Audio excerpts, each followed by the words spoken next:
Hallelujah. प्रभु यीशु मसीह के नाम से एक बार फिर से पिता परमेश्वर को धन्यवाद देते हुए उसके चरणों में आते और आज की सभा को प्रार्थना के साथ शुरू करते हैं और परमेश्वर की दया को मांगेंगे और मांगेंगे कि परमेश्वर आज अपनी बुद्धि, अपना ज्ञान, अपनी समझ से हमें भरे, ताकि यहाँ पर मैं वो सीख सके और जो कुछ सीखे उसके अनुसार चल सके, जिसके लिए यहाँ पर मैं बुलाए गए, अलग किए गए और परमेश्वर की महिमा के लिए रचे गए। हालेलुया। आइए प्रार्थना में चलेंगे। Jesus, hallelujah. धन्यवाद करते, धन्यवाद करते, धन्यवाद हो, धन्यवाद हो, धन्यवाद हो। राजाओं के राजा और प्रभुओं के प्रभु और सारी सृष्टि के मालिक दयालु पिता, हम धन्यवाद देते हैं, दिल की गहराइयों से धन्यवाद देते हैं। जैसे आप संसार में वैसे आपने हमें बनाया, इसके लिए हम धन्यवाद देते हैं। आप राजा हैं, आप राजाओं के राजा और हमें आपने राजा बनाया और एक राज्य दिया, इसके लिए हम धन्यवाद देते हैं। उस राज्य को चलाने के लिए प्रभु जी अपनी बुद्धि, अपना ज्ञान, अपनी समझ देने के लिए, अपने अभिषेक से भरने के लिए, अपनी हुजूरी से भरने के लिए, अपने आनंद से भरने के लिए हम धन्यवाद देते हैं, क्योंकि आपके निकट आनंद की भरपूरी है और आपका आनंद हमारी सामर्थ्य है। इसके लिए हम धन्यवाद देते हैं। प्रभु जी होने दे कि जैसे आपने आज के दिन तक संभाला, उससे भी कहीं अच्छे और बेहतर तरीके से मैं विश्वास करती हूँ कि हम सभी को आप आने वाले टाइम में संभाल के रखेंगे। एक की भी गिनती को घटने नहीं देंगे हमारे में से, जितने आपकी ओर ताक रहे। प्रभु यीशु को अपना उद्धार करता माने बिना कोई एक भी इस संसार को छोड़ने ना पाए। ऐसी दया हम सबके ऊपर बनाए रखने के लिए, अपनी करुणा को जो सदा की हम सबके ऊपर बनाए रखने के लिए मैं धन्यवाद देती हूँ। और आज की सभा को एक बार फिर से आपके हाथों में देती हूँ। आपकी मर्जी हम सबके जीवन में पूरा करने के लिए जो आपने अच्छा काम शुरू कर दिया, उसको पूरा भी आप ही करेंगे। विश्वास करते पिता, आपकी हुजूरी हमारे साथ है, क्योंकि आपने प्रॉमिस किया कि आप इजराइल के स्तुति के सिंहासन पर विराजमान होने वाले परमेश्वर हैं। और इजराइली वो जो मन फिराए हुए लोग हैं, शुद्ध मन के लोग, जितने शुद्ध मन के परमेश्वर, उन सबके ऊपर आपकी दया होने का। और जितने शुद्ध मन की इस समय तक नहीं भी हैं, हमें से हर एक की हर गलती, पाप, गुनाह, अपराध को क्षमा करके यीशु के लहू से धो के पाक और साफ करने के लिए और एक नई चाल चलने का अनुग्रह देने के लिए पिता, हम सबके ऊपर दया करने के लिए मैं धन्यवाद देती हूँ। आपने वायदा किया जहाँ 2 या 3 आपके नाम से इकट्ठा होंगे, आप उनके बीच में हाजिर रहेंगे। मैं विश्वास करती हूँ आप हम में से हर एक के साथ, जितने इस समय ऑनलाइन हैं, देख रहे हैं, सुन रहे हैं, परमेश्वर हम में से हर एक के साथ है आप, हर एक के पास है आप, और जितने और बाद में देखेंगे, सुनेंगे, उनके भी साथ रहने के लिए और उनकी भी और हमारी भी सभी जरूरतों को अपने स्वर्गीय भंडार से पूरा करते हुए आशीषित करके हम सभी को बहुत ऐसे दूसरों के लिए भी आशीष का कारण बनाने के लिए मैं धन्यवाद देती हूँ। विश्वास करती पिता कि जो अच्छा काम आपने शुरू कर दिया, उसको पूरा भी आप ही करेंगे। सारी बातें मिलके भलाई को उत्पन्न करेंगी। मैं धन्यवाद देती हूँ। शैतान के सारे काम नष्ट हो जाए, शैतानी योजनाएं नष्ट हो जाए, शैतानी आत्माएं नष्ट हो जाए और पवित्र आत्मा जी का कार्य शुरू हो जाए। होली स्पिरिट जी, हम आपके बिना कुछ भी नहीं कर पाएंगे। आप हमें सहायक के रूप में दिए गए हैं और हम आपसे सहायता मांगते हैं, हमारे साथ रहने के लिए, हमारे बीच में काम करने के लिए और इंटरवीन करने के लिए, हम सभी की लाइफ में, हमसे जुड़े कामों में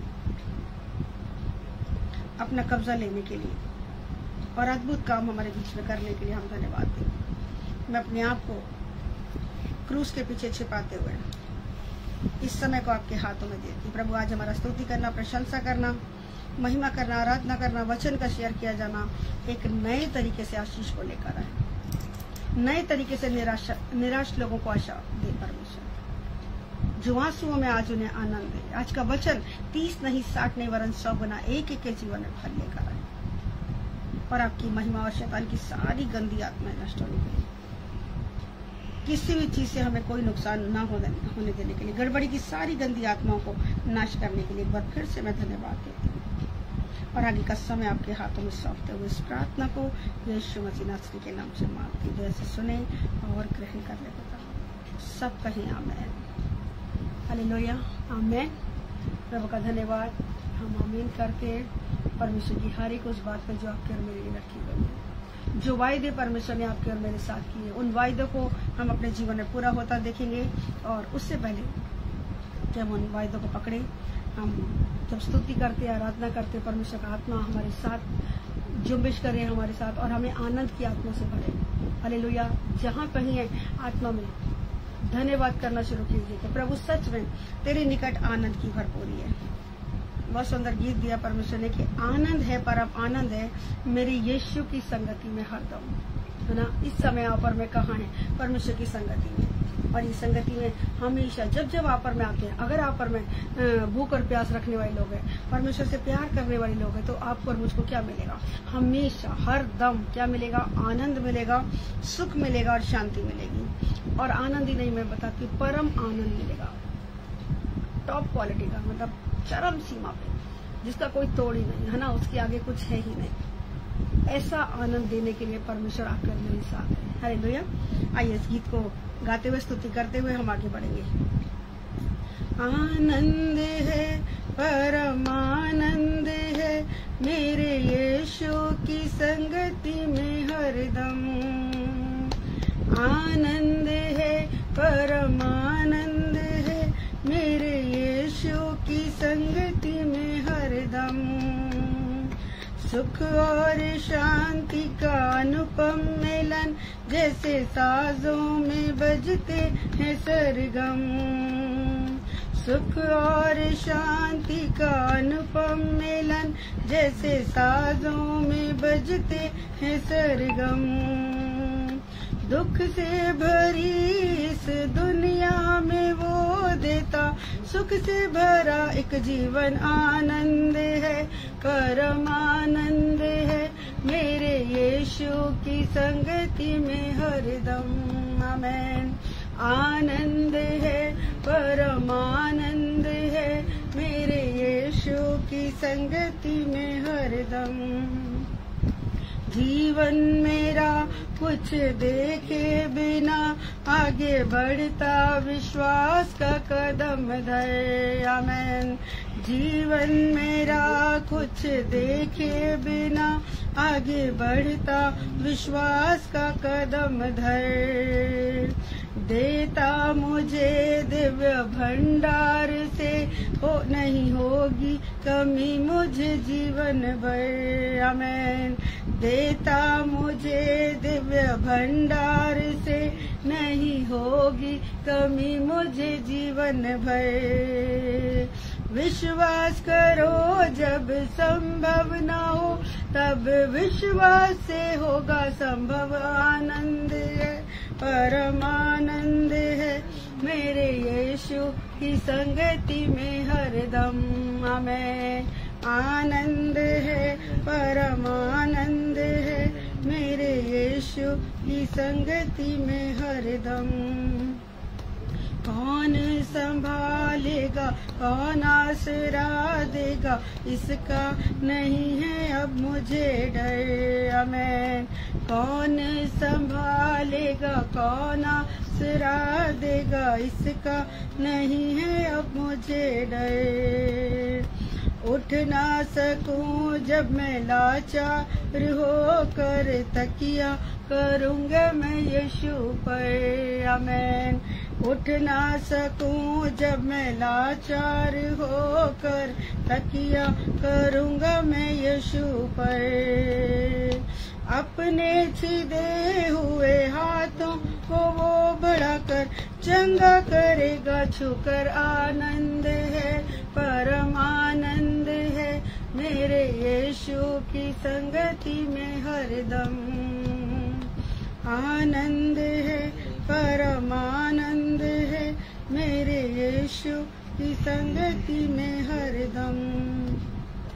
छोड़ेगा क्या वो यीशु को कभी जिसने महिमा मसीहत की देखी। आमेन। छोड़ेगा क्या वो यीशु को कभी जिसने महिमा मसीहत की देखी। मिट जाएगी दौलत इस दुनिया की, इस पर दिल ना लगाओ तुम जरा भी। आमेन। मिट जाएगी दौलत इस दुनिया की, इस पर दिल ना लगाओ तुम जरा भी। यीशु संग तुम नित्य बढ़ते रहोगे तो आनंद मिलेगा, परम आनंद है, परम आनंद है मेरे यीशु की संगति में हरदम मैं आनंद है, परमानंद है। मेरे यीशु की संगति में हरदम मैं आनंद है, परमानंद है। मेरे यीशु की संगति में हरदम। सुख और शांति का अनुपम मिलन जैसे साजों में बजते हैं सरगम।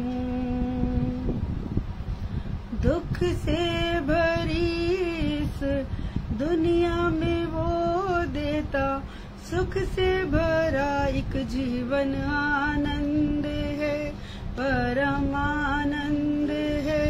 मेरे यीशु की संगति में हरदम मैं आनंद है, परम आनंद है। मेरे यीशु की संगति में हरदम आनंद है, परम आनंद है। मेरे यीशु की संगति में हरदम। आमेन, हालेलुया। री बाबा का शिंदर लरवे री गदौरी बदा री गदरी लरवरी खरवरींदर लरवा शिखेंदर ये लरवा। धन्यवाद धन्यवाद धन्यवाद परमेश्वर, धन्यवाद परमेश्वर। बेटा सच में जब हम उठ नहीं सकेंगे, हम लाचार होंगे। बहुत सी परिस्थितियां हमारे जीवनों में ऐसी हैं जहां हमें लगता है कि हम लाचार हो गए, हम बेबस हो गए हैं, हमारा कोई भी उपाय काम नहीं आ रहा, कोई भी तिकड़म हमारी नहीं लड़ रही, कोई भी प्रार्थना लग रहा है सुनी नहीं जा रही है। प्रभु तब मैं यीशु पे तकिया करूंगा, मैं आराम पाऊंगी यीशु के नाम में। हालेलुया। हम अंगीकार करते हैं हम में से हर एक की परमेश्वर ऐसी सिचुएशंस को आप बदलेंगे जो हमें दुख में लेकर आती हैं, परेशानियों में लाती हैं, चिंताओं में लेकर आती हैं। हमने अनुभव किया प्रभु तेरे बिना कोई भी नहीं है। सच में आराम हम केवल तेरे नाम में होकर पाते हैं। सुख और शांति का अनुपम मिलन हम तुझ में पाते हैं। इस दुख से भरी दुनिया में जैसा हमने गाया, तो सुख से भरा हुआ एक जीवन है परमेश्वर, पूरी जिंदगी तू है। तेरे वचन में जब हम बने रहते हैं, तेरा वचन हमें संभालता है। अगर हम गिर भी जाएं, तेरा वचन हमें संभाल लेता है, हमें उठा लेता है, हमें थाम लेता है। इसके लिए हम धन्यवाद देते हैं पिता, क्योंकि वचन स्वयं आप है परमेश्वर, आप हमें उठा लेते परमेश्वर। आज जितने भी अपनी परिस्थितियों में गिर गए हैं, जितनों को लग रहा है कि वो अपने जीवन में लाचारी महसूस कर रहे हैं, आज यीशु के नाम में यीशु को अपना तकिया बना लीजिए। तकिया मतलब उस पर आराम कर लीजिए। वो आपको आराम देने के लिए आया। वो कहता है कि मैं इसलिए आया कि तुम्हारा आनंद पूरा हो, मैं इसलिए आया कि शैतान के कामों का नाश हो। आज जितने भी काम किसी के भी जीवन में अगर शैतान के कामों के रूप में काम कर रहे हैं, बीमारी के रूप में, कर्जे के रूप में, घटी के रूप में, आंसुओं के रूप में अगर कहीं काम कर रहे हैं, आज यीशु के नाम से छोड़ के जाएं। हालेलुया। धन्यवाद करते पिता, धन्यवाद करते कि आप हमारे साथ हैं। हम अंगीकार करते कुछ भी नहीं है यीशु मसीह के बिना। जितने लोगों को लगता है कि हाँ यीशु के बिना कुछ है ही नहीं, आज इस गीत को गाते हुए, इस आराधना को करते हुए अपना जीवन उसको एक बार फिर से समर्पित कीजिए। जहां कहीं भी अपनी अपनी जगहों में घुटनों में आ जाइए, आंखें बंद कीजिए, दोनों हाथ स्वर की तरफ उठा के कहिए कि हाँ प्रभु मैं कुछ भी नहीं हूं तेरे बिना, मेरा कोई वजूद ही नहीं है, मैं तेरे बिना कुछ नहीं हूं। हम अंगीकार करेंगे प्रभु, हमें आपकी जरूरत है। हम अपने आप से तो कुछ नहीं कर सकते, लेकिन जो मुझे सामर्थ्य देता है उसमें मैं सब कुछ कर सकती हूँ। प्रभु अपने प्रकाशनों को इस समय उंडेलने के लिए, प्रकाशनों की आत्मा देने के लिए, गुड़ गुड़ भेद हमें सिखाने के लिए, प्रभु आपका आत्मा हमारे जीवन में जुम्बिश करे, हमारे ऊपर अपने भेदों को प्रकट करे परमेश्वर, कि हमें क्या बोलना और कैसे बोलना। और जो कुछ भी बोलेंगे परमेश्वर तेरा पवित्र आत्मा एक एक के जीवन में उसको फ्रूटफुल करे। जैसी जिसकी जरूरत है आज उनकी जरूरत के अनुसार वचन खुलने पाए परमेश्वर। मेरा ज्ञान नहीं मुझे बखारना परमेश्वर, आपके बच्चों की जरूरत पूरी होने पाए। और मुझसे बेहतर आप जानते हैं कि आपके बच्चों की क्या जरूरत है। कोई प्री प्लान सरमन नहीं परमेश्वर, आपकी अगुवाई में परमेश्वर, जो आप चाहते हैं जिससे आपके लोगों की जिंदगियां बदले, परिस्थितियां बदले, उनके आंसू आनंद में बदले। आज वो जीवित सामर्थ्य प्रबल वचन देने के लिए मैं धन्यवाद देती यीशु मसीह के नाम से प्रार्थना को मांगती और चाहती कि जो भी वचन आज हम सीखे शैतान उसे चुराने ना पाए, एक एक के हृदय में सील हो परमेश्वर और आपकी महिमा हो। उससे पहले हम अंगीकार करते कि हम कुछ नहीं है, हमें आपकी जरूरत है प्रभु जी। धन्यवाद देते कि आप हमारी प्रार्थना को सुनते हैं, उत्तर देते हैं यीशु के नाम से। पिता हमारी प्रार्थना को सुनने के लिए, ग्रहण करने के लिए धन्यवाद, धन्यवाद प्रभु।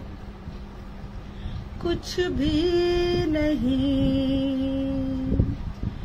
कुछ भी नहीं यीशु बिना मैं कुछ भी नहीं, कुछ भी नहीं, कुछ भी नहीं यीशु बिना मैं कुछ भी नहीं। मैं जो भी हूँ प्यारे मसीहा तेरे ही कारण हूँ। मैं जो भी हूँ प्यारे मसीहा तेरे ही कारण हूँ।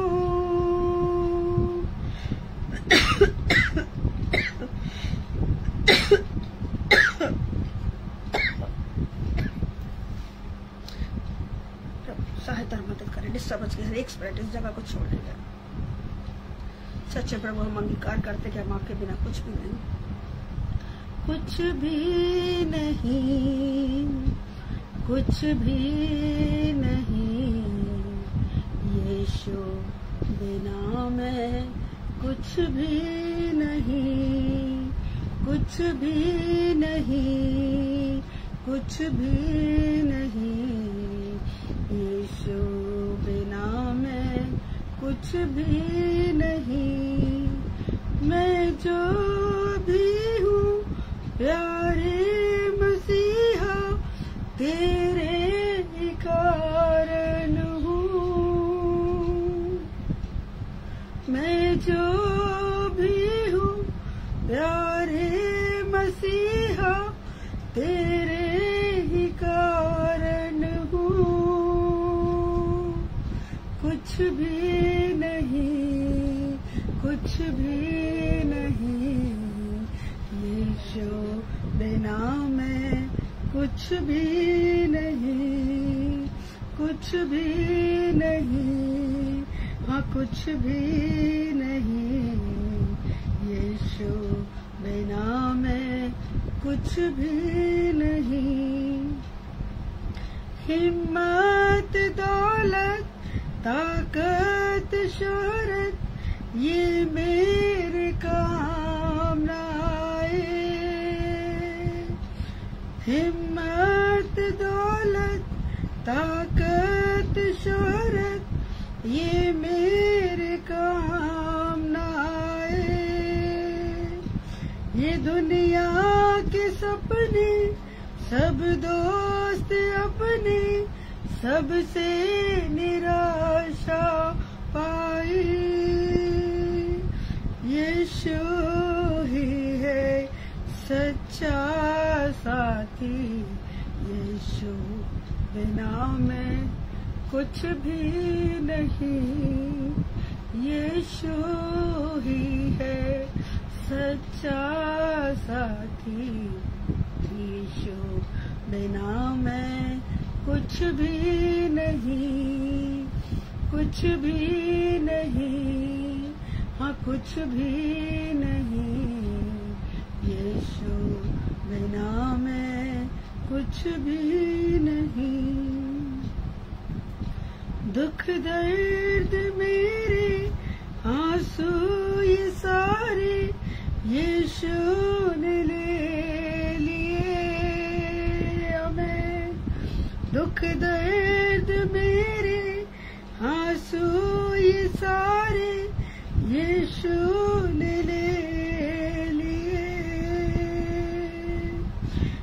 शांति और आनंद, खुशियों का जीवन बदले में दे दिए। आमीन। शांति और आनंद, खुशियों का जीवन बदले में दे दिए।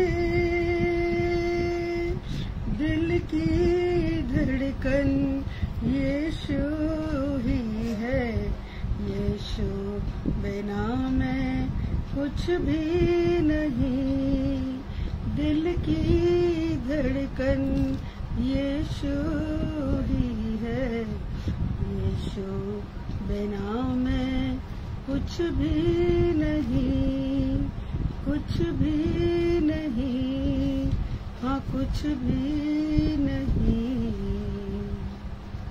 यीशु बिना मैं कुछ भी नहीं, यीशु बिना मैं कुछ भी नहीं, कुछ भी नहीं।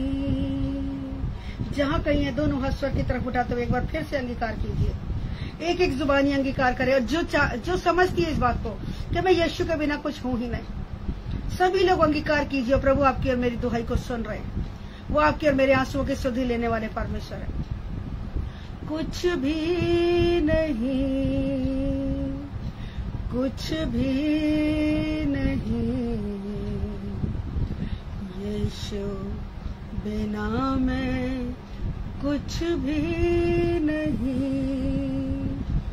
यीशु बिना मैं कुछ भी नहीं, यीशु बिना मैं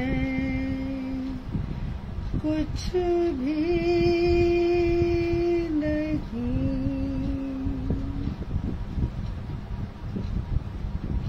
प्रभु हम आपके बिना कुछ है ही नहीं।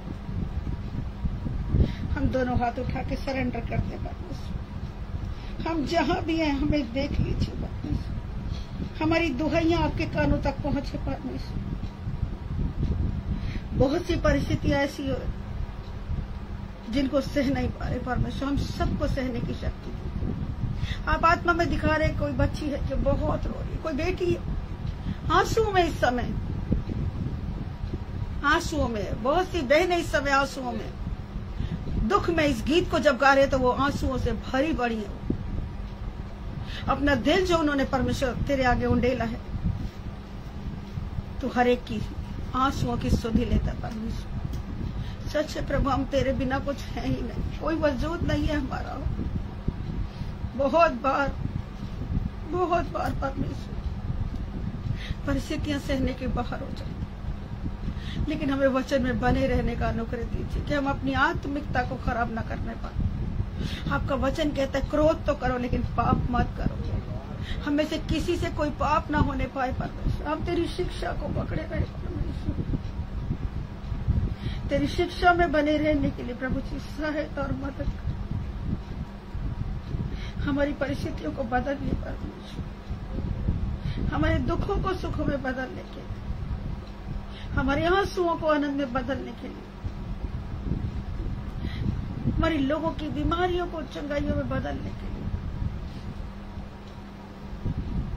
हमारी घटियों को भरपूरी में बदलने के लिए।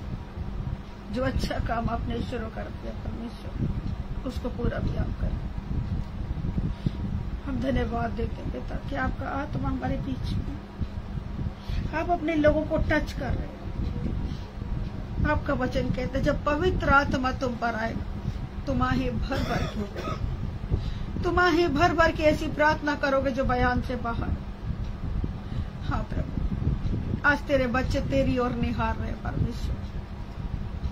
जितने इस समय ऑनलाइन देख रहे सुन रहे, मैं आज बता रही, प्रभु का वचन आज एक नए तरीके से आपसे बातचीत करेगा, एक नए तरीके से आपको छुटकारा देगा। आपके जीवन के दुखों को दूर करने आए हैं परमेश्वर, आपको और मुझको आनंद देने आया परमेश्वर। उसका वचन कहता है कि मैं इसलिए आया कि शैतान के कामों का नाश हो। जितने भी शैतान के काम हैं,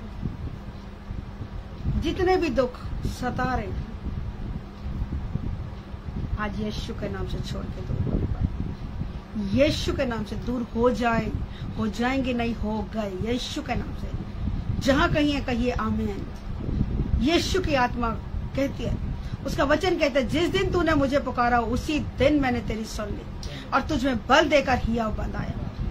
हमारे दुखों को सुखों में बदलने के लिए प्रभु इस नई जर्नी में, इस नए महीने में परमेश्वर आपका वचन जो हमें याद दिला रहा है कि ये महीना आपने जर्नी मंथ बताया, यात्रा, हमारी आत्मिक यात्रा को, हमारी संसारिक यात्रा को, हमारी फाइनेंशियल यात्रा को, आर्थिक यात्रा को, हमारी लाइफ के हर एरिया में हमें प्रॉस्पर करने के लिए आप हमारे साथ हैं, हमारी जर्नी को ब्लेसेड करने के लिए। और जितने लोग यात्रा में हैं इस समय, किसी भी प्रकार की यात्रा कर रहे हैं, चाहे वो फ्लाइट से ट्रैवल कर रहे हैं, चाहे वो ट्रेन से, चाहे वो बस से, चाहे वो कार से, चाहे बाइक से, जहां कहीं भी ट्रैवल कर रहे हैं, यीशु का पवित्र आत्मा है कि को टच करे और होने वाले नुकसानों से बचाए, मौत, एक्सीडेंट, हानि से बचा के रखने के लिए पिता मैं धन्यवाद दें। हमारे लोग जो आपकी ओर ताक रहे परमेश्वर, और हमारे द्वारा जितने लोग आपके वचन को जान चुके हैं, हर एक को आने वाली मुसीबत, खतरे, परेशानी से बचा लेने के लिए पिता मैं धन्यवाद दें। तेरी शिक्षाओं में, तेरी आज्ञाओं में बने रहने के लिए प्रभु तू सहायता और मदद कर।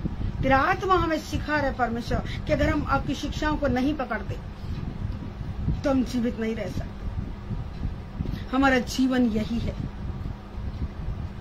आप टाइम टू टाइम हमें टीच कर रहे, सिखा रहे हैं। आपने अपने चेलों को सिखाया परमेश्वर, हम आपके चेले हैं। जो काम आपने हजारों साल पहले किए आप आज भी कर रहे हैं परमेश्वर।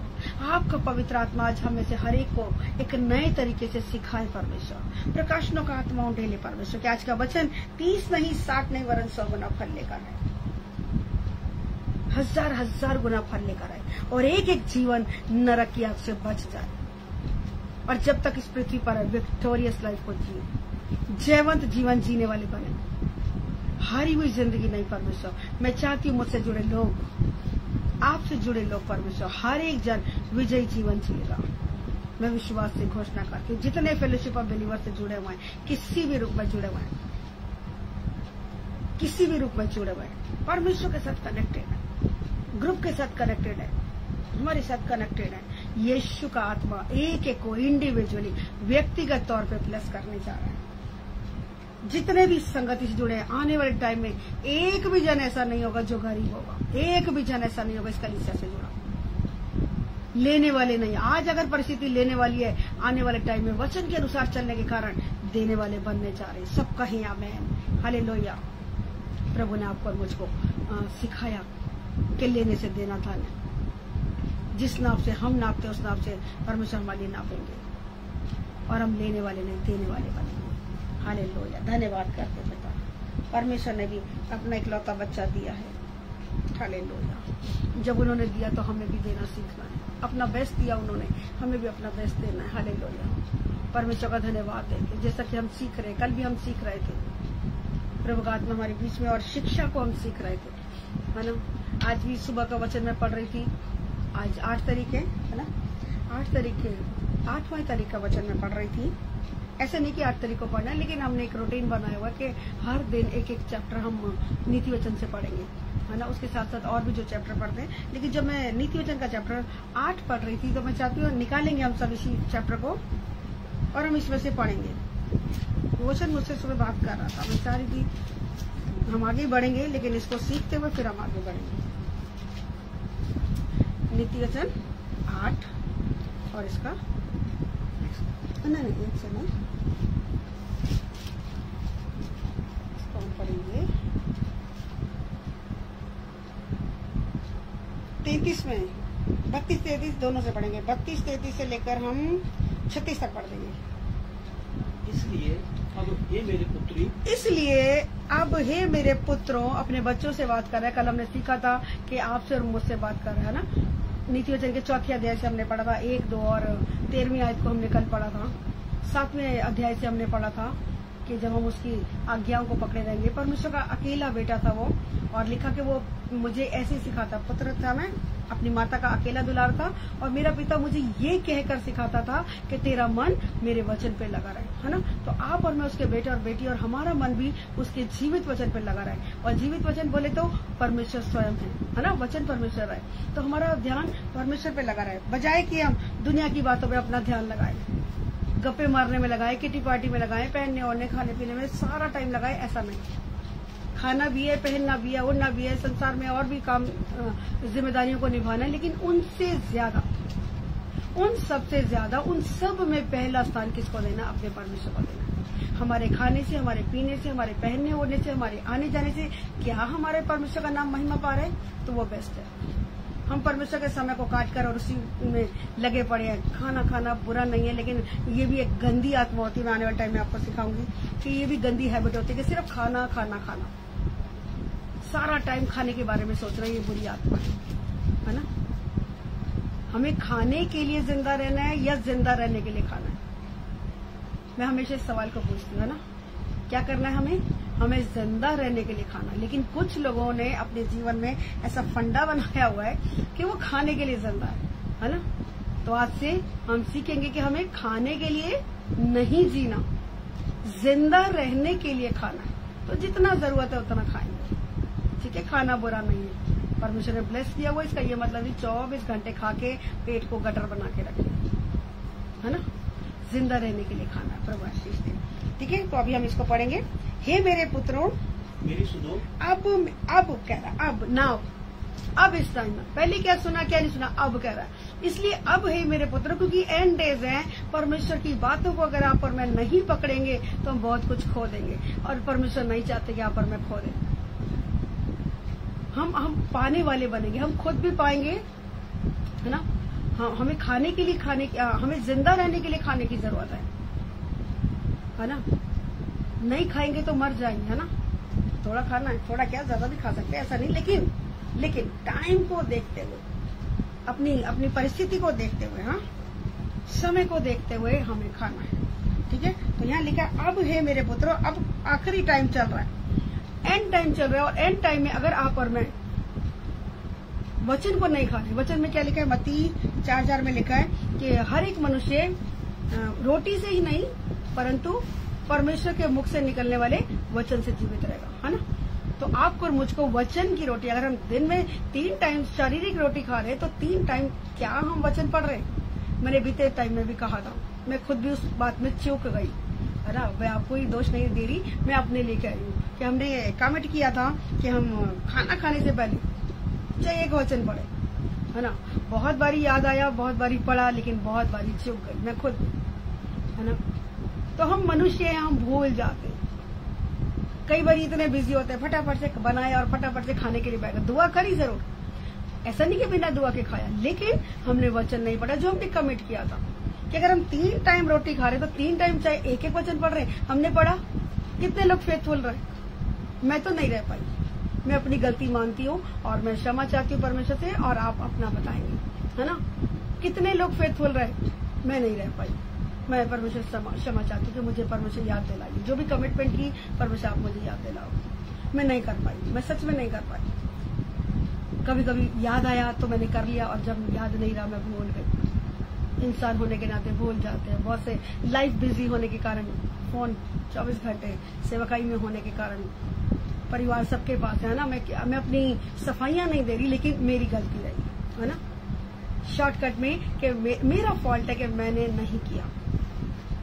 नहीं किया तो उसको कैसे ठीक करना है? जो अपनी गलती मान लेता और छोड़ भी देता, उस पर दया की जाएगी। तो हमें 3 टाइम अगर भोजन खाना है तो 3 टाइम वचन को भी पढ़ना है। चाहे एक वचन पढ़ो, चाहे एक चैप्टर पढ़ो, जितना भी टाइम लगे।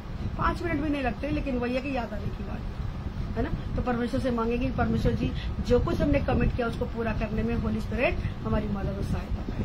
आपकी भी मदद करे और मेरी भी करे। मुझे पता है बहुत सारे लोग चुके हैं, क्योंकि छोटी छोटी बातें हम भूल जाते हैं। इंसान होने के नाते बहुत सी बातें शैतान हमें बुला देता, बिजी कर देता कहीं और जल्दी से दुआ करी और फटक से खा जाते हैं। लेकिन अब क्या टाइम है? वचन को सुनकर उसके अनुसार चलने का टाइम है। दोबारा पढ़ेंगे इस लाइन को। इसलिए अब हे मेरे पुत्रों, मेरी सुनो। क्या ही धन्य है वे जो मेरे मार्ग को पकड़े रहते हैं। कौन है धन्य? ब्लेसेड कौन है? जो मेरे मार्ग को पकड़े रहते हैं। मार्ग बोले तो प्रभु यीशु ने क्या कहा? मार्ग, सत्य और जीवन में हूँ। यीशु को जो पकड़े रहते हैं। आपने संसार में इस एंड डेज में क्या पकड़ा हुआ है? अपने धन को पकड़ा हुआ है, अपनी नौकरी को पकड़ा, अपने बिजनेस को पकड़ा, अपने रिश्ते नातों को पकड़ा, अपनी फ्रेंडशिप को पकड़ा। क्या पकड़ा? अपने बॉयफ्रेंड को पकड़ा, गर्लफ्रेंड को पकड़ा, किसको पकड़ा? अगर परमेश्वर के मार्ग को नहीं पकड़ा, वचन यीशु को नहीं पकड़ा, यीशु बोले तो वचन, वचन बोले तो परमेश्वर, परमेश्वर को अगर नहीं पकड़ा तो क्या होगा? चूक जाएंगे हम। और हम सबके लिए बातें लिखा, क्या ही धन्य दोज हु आर ब्लेसेड। कौन? जो परमेश्वर को, मार्ग को पकड़े रहते हैं। और मार्ग बोले तो मार्ग की जगह जीसस लिख सकते हैं, क्योंकि यीशु मसीह ने क्या कहा? मार्ग, सत्य और जीवन मैं हूँ। ठीक है, मार्ग को पकड़े रहते हैं।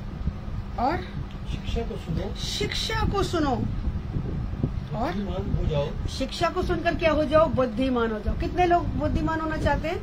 हम सब होना चाहते हैं, क्योंकि वचन में लिखा है बुद्धिमान के बोलने से क्या होते हैं? लोग चंगे होते हैं। नीति वचन में लिखा है एक जगह, मुझे रेफरेंस याद नहीं आ रहा। हाँ? बुद्धिमान के बोलने से लोग चंगे होते हैं। तो यहाँ क्या कह रहे हैं? शिक्षा को सुनो और बुद्धिमान हो जाओ। कहने का मतलब, अगर आप शिक्षा को नहीं पकड़ोगे तो बुद्धिमान नहीं बनोगे, है ना? तो आपको, मुझको इंटेलिजेंट बनने के लिए, समझदार बनने के लिए, हमें बुद्धिमान बनने के लिए परमेश्वर की शिक्षा को सुनना है। सुनेंगे तभी तो उसमें चल पाएंगे। तो यहाँ लिखा है सुनो और उसके विषय में अनसुनी ना करो। हाँ, शिक्षा को सुनो और बुद्धिमान हो जाओ, और उसके विषय में अनसुनी मत करो। अनसुनी मतलब इधर से सुना जैसे निकाल दिया, अरे चल हो जाएगा। हल्के में मत लेके जाओ। शिक्षाओं को आपको और मुझको हल्के में नहीं ले जाना, वरना हम चूक जाएंगे। क्योंकि लिखा, कल हमने पढ़ा कि ये हमारा जीवन है। शिक्षा चूक गए तो क्या होगा? जीवन छूट जाएगा। वो शिक्षा नहीं छोड़ी, जीवन को छोड़ना पड़ जाएगा। समझ आए तो बोले हालेलुया। शिक्षाओं को नहीं छोड़ना हमने किसी भी कीमत पर। दुनिया छूट जाए, परमेश्वर की शिक्षा, टीचिंग्स, प्रीचिंग जो डेली बेसिस पे आपको सिखाया जा रहा है, ये छूटने नहीं चाहिए। आगे क्या कह रहा है वो? क्या ही धन्य मनुष्य जो मेरी सुनता जो है। भी सुनता। क्या ही धन्य, कितना ब्लेसेड है वो व्यक्ति जो किसकी सुन रहा है? परमेश्वर की सुन रहा है, उसकी शिक्षा की सुन रहा है। जो सिखाया जा रहा है उसको सुनकर उसके अकॉर्डिंग चल रहा है। कितने धन्य है वो लोग जो मेरी सुनता। वरन मेरी ड्योढ़ी पर प्रतिदिन खड़ा रहता है। वरन मेरी ड्योढ़ी पे प्रतिदिन खड़ा रहता है। परमेश्वर की ड्योढ़ी कौन सी है? किसको बोलते हैं ड्योढ़ी? चौखट पे, चौखट पे परमेश्वर के द्वारों पे खड़े रहते हैं। द्वार बोले तो उसके भवन में आते हैं जो लोग। 3 स्थान है परमेश्वर के भवन के, बाहरी आंगन, पवित्र स्थान और महापवित्र स्थान, है ना?